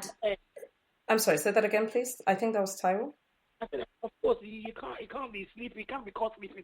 That's what I'm saying. So, yes, on the one hand, it wants to look like they have an easy life because at the end of the day, they are not lifting fingers as much as we are. They're not doing the heavy lifting. But, I mean, look. I think the sort of stress they have also makes them more ambitious. Whether they do it the right way or the wrong way, and that's what I'm trying to say. Hungry to hammer. When I get home, I'm like, Adepeju on Zoom, man. Rachel, see your mates. Because because of that stress. Where in this country would I have to find a year's rent up front? Fine girl, I go thief. I go thief last. Because really, how am I gonna get a year's rent up front? But if they know they have to raise it, they will do whatever it takes to make that happen. And that sometimes means growing a pair of balls and actually going after that big. Of course, sometimes it means yahoo or whatever. But sometimes it just means asking I didn't those say that. questions. I'm not part of the show when that was mentioned. asking some big contracts that you normally would be like, hey, they won't let me. See, that is the problem when ambition is translating to dollars and pounds and all that. It becomes not so much ambition, but rather more greed. And my wife just showed me a story yesterday about some people that were just sentenced in the U.S. In Maryland, and it was a 59-year-old and the wife. The 59-year-old back 20 years, and the wife, I think she got off lucky with like 18 months or whatever. But basically, they just defrauded people of close to over $2 million. It's not that they didn't even went to good. They were not dentists. I think they were more like mortgage specialists or whatever. Okay. All right, because there was a Nigerian dentist. I saw that one. I saw the dentist one. Yeah. Right. But the point is, these were people that were not doing too badly before. But this, what got to keep up with the Joneses mentality is what pushed them into it. Because you know what, I understand the wife did a 40th birthday 2 years ago, and it was the talk of the town. It was okay. So is that's I don't know that's ambition. That's greed. That's point blank greed. So let me tell you about me. That has nothing to do with ambition. That is just greed. Sometimes you would say it's greed because you're calling from the UK. It's keeping up with the Joneses, which is essentially how sanity is retained in Nigeria. It is absolute necessity. Right. We cannot understand it, but trust me, people go into Maudsley Hospital because of this issue. Oh no, it happens. So I was in Nigeria. So I went with like a weave on my head. I think I don't even remember what I did. Yeah. Anyway, long story short. I didn't take my straightening tongs, and all of a sudden I had a hair because I thought, every time I'm home, I always do braids because obviously it's cheaper at home. So, but at this time I didn't have braids on my head. I was going up and down looking for who would do my hair. I was like, this is Lagos now. But I'll have anyway. walked all through Galleria Mall or whatever is the name of this mall, or the Palms, that's the one. They said there was no salon anywhere inside the Palms. Then I finally asked one lady who said, oh, they have a salon at the Four Seasons. From where I was standing, I could see the top of the Four Seasons. So I was like, oh, okay, walking distance, no problem. So I started walking. At this point, my sister calls me. So my sister lives in Nigeria. So she was like, hey sis, what's going on? What are you up to? How are you doing? I said, oh, that I'm going in search of getting my hair done. She's like, hey, so where are you going to get your hair done? Because I can hear so much noise. I said, see me, the lady said there was one at the Four Seasons. So me, I thought it was just here. My dear, I've been walking for about 10 minutes now. The thing is still looking as far as when I started. She was like, wait, what? You're walking? I don't understand. I don't understand. Are you walking as in on the streets? Where are you walking? Oh my God! She was literally, and this is my younger sister. If you had seen the way she talked to me, as if I told her I wet the bed or something, she was like, "Can you please just go back to I would send someone to come and get you. Seriously, are you walking? But she shit about disgrace in your car, Kiridi. Can you please just go back? Ronke, me money." She was just like, "Are you walking seriously?" She said, no, go back, just order a drink or something. I was like, yeah, because I'm really pouring with sweat. The place is really far. She's like, please, I don't want to hear it. And I could hear her already dialing on the other phone. She's like, my sister is somewhere. I don't even know where please, I've told her to go back to the girl. Just really irritated. And really, because I was walking on the streets of Lagos. So now walking is now a problem. Walking is not a problem. So all of this keeping up, the packaging is everything. I've gone to businesses before where I turn up on foot, maybe because, the taxis drop me and we can't navigate. There's some places that they don't allow commercial vehicles past a certain whatever, and they don't let you in. And then the next day I turn up in an Uber. So, the Ubers, they don't have the yellow with the black stripe and everything. Especially if you come like in a Benz, or you come in a very tush car, or you're all wound up and your AC is pumping and all of this, all of a sudden, Miss Onomus, it's so nice to see you again. This is I'm okay with that. I used to think Nigeria was bad until I moved to the UAE. So for me, when in Rome, it's just the emotional intelligence we have to apply. There's so many strange things that you have to do in the UK too. And, it's really bad, and it's one of the things pushing us. But Nigeria would look like same place if you moved elsewhere. Abu Dhabi and Dubai are much worse than Nigeria when it comes to pretentiousness. You just have to understand that is really part of the social fabric, and just let them ride with that. It is when it's detrimental to their mental health and makes them do weird things. Which sometimes it is, because that's why someone would think, some 17-year-old girl would think it's acceptable for her to have an aristo, or thinks it's a necessity that when you have a boyfriend, I think you need another show, don't you? Hair wig, whatever. I know that's a whole other show on its own. But it's part of keeping up with the Joneses. It's because you must have the human hair. You must have this. You can wear Brazilian. You have the latest phone. You have to do this and all that. Keeping up with the Joneses. It is infecting the children as well. When a 6-year-old is telling you they can't wear a certain fabric, or they can't wear a certain pair of shoes, they are thinking, me that I want hand me down from both my brothers and sister. With all due respect, that comes down to the children from the parents, and I see that in the United Kingdom as well. So it's not even geographical. It's a mentality. It's a poverty mentality that means that you feel that you need to compensate for so much, and it's within the fabric of our culture. And when I come to London, I often tell you when we point at these things, I'm like, no, I go to Lagos and I go to London. When you come out of it, you see that the traits are there. Subliminally, but you can see it, and it's worse in Nigeria because you see it's so contrasted with the other poverty-stricken things that you see on the next road. But it is there. Okay, I've got a comment here from, just a quick comment from someone dropping in a comment on WhatsApp saying, you don't turn up to meetings using a techno and expecting to collect millions. When you turn up to such meetings with such phones, people ask if you are even mobile.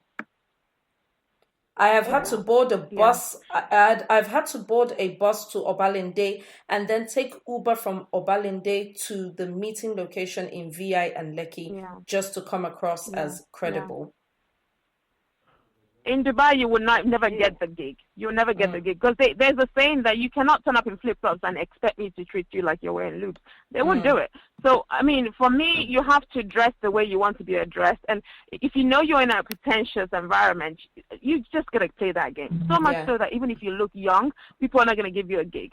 So that whole in UK, oh, take me as I am, I could be a millionaire and I'll be in jeans. Try that in Lagos and trust me. There's so many but then packages this comes back to what we were saying about prejudice. You just said something very important where you said you won't get a gig if you do this.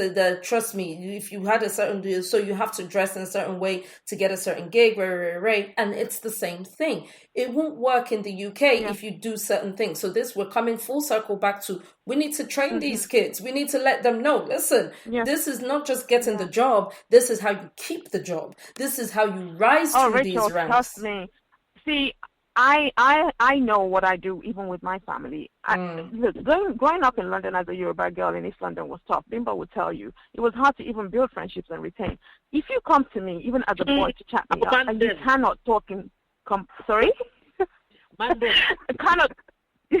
You cannot talk to me in complete sentences. I have a problem. I have a problem with you texting me in stupid text language. There are certain things that I think...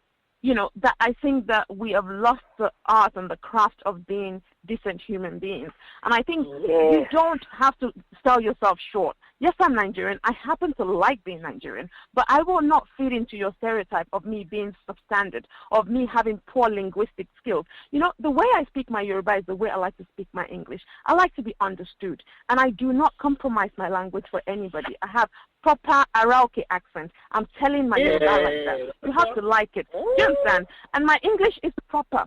So when these children sag their trousers, when they talk in it, when their grades are dropping, okay, and you want to tell me you want to be a good business person when you're not approachable and you don't look right, who are you kidding? True. There is a perception that people have. You've already sold yourself short just by your look alone. Your counted out just by your look alone. It's not irrelevant what you can say. Exactly. Well, maybe the way the world is going, we won't even need to bother about that anyway. We'll have robots, robots doing things for us. Yeah, we're all gonna lose our jobs to automation. Yes, I was liking you before, but now you just have to be so depressed. It's okay. Carry go, Emma. So I think you just have to have one of those jobs. Sorry? Hello. What was it like living in UAE? That place, what was it like? Oh, it's very nice. It's very nice. It's quite cosmopolitan. Most of the cities in the Emirates. So I live in the capital, which is Abu Dhabi. There are a lot of expatriates that have come from Nigeria because of the oil and gas. There are also expatriates of Nigerian heritage that come from the UK in like finance sector, health sector, what have you. It's warm. The locals are very hospitable people. So I like it. Dubai, as you know, is very shine bubble. Tourism is great. It's lovely. It's like home. I mean, there's a lot of English people. That sounds nice. I've only been there once, and I did the research just because we're going to visit. And I remember telling my wife, like, don't hold my hand, though, because me later can't bear me. See, a lot of people have that preconception, but you see, it's exaggerated. I call it the Fox News mentality. It's not so. But of course, if you're going to be silly about it, I mean, to me, I'm of a moderate conduct person. I'm not overtly getting drunk on the streets kind of thing, but I have alcohol every hotel, which is every 7 minutes. Bimbo has visited so many times. So there's no restriction. I dress the way I want to, and trust me, I'm no Taliban, so I'm good. Okay, so I think we're going to have to have another topic on another day about the United Arab Emirates being a liberal, being a Nigerian, being possibly Western influenced Nigerian in a Muslim country. So we might have some people from Saudi or stuff like that, but that's another topic to think about. However, we are 2 minutes in. Maybe we should all relocate. Yeah, we should all move there to have show. Rachel, are you there? You cannot fly there. I'm here. I'm cannot fly there. The last one is very good of you to volunteer to pay for all our tickets. So thank you very much for that. And Esa will bring this thing. Esa will sort out the money for us. Exactly. She thought that where the funds would come from. We won't quite see it here, so there's no recording of it, but you know what I'm talking about. Anyway, 2 minutes before the show ends. Thank you very, very much, guys. It has been a very interesting show. Like we said at the beginning, this is a topic that it just really calls to me right now, and I really wanted us to discuss it, and we definitely hashed it out. To all the listeners out there, thank you so much for listening in. Thank you so much for joining. And the callers, Taiwo, Banke, thank you very much for calling in. It's been great. If we can just go around, I just call everyone just a couple of seconds, just say something to end off the show, and we can then finish up. So, Taiwo. Yeah, like I said, one last thought. Like I said in the show, once you know what you're worth, money cannot be an object. So keep your head on. Sky is the limit. Great. Thank you. Banker? Yes, ambition still requires continuous improvement. Don't stop. Even when you get into your trade, keep the ambition going so that you don't get complacent. It's required. Well done. Great. Dolapo Bariwai. Well, ambition is a good thing so long as you don't make money the final objective. If happiness and being satisfied with what you do is your objective, then ambition is a good goal to have. Good one. Rachel?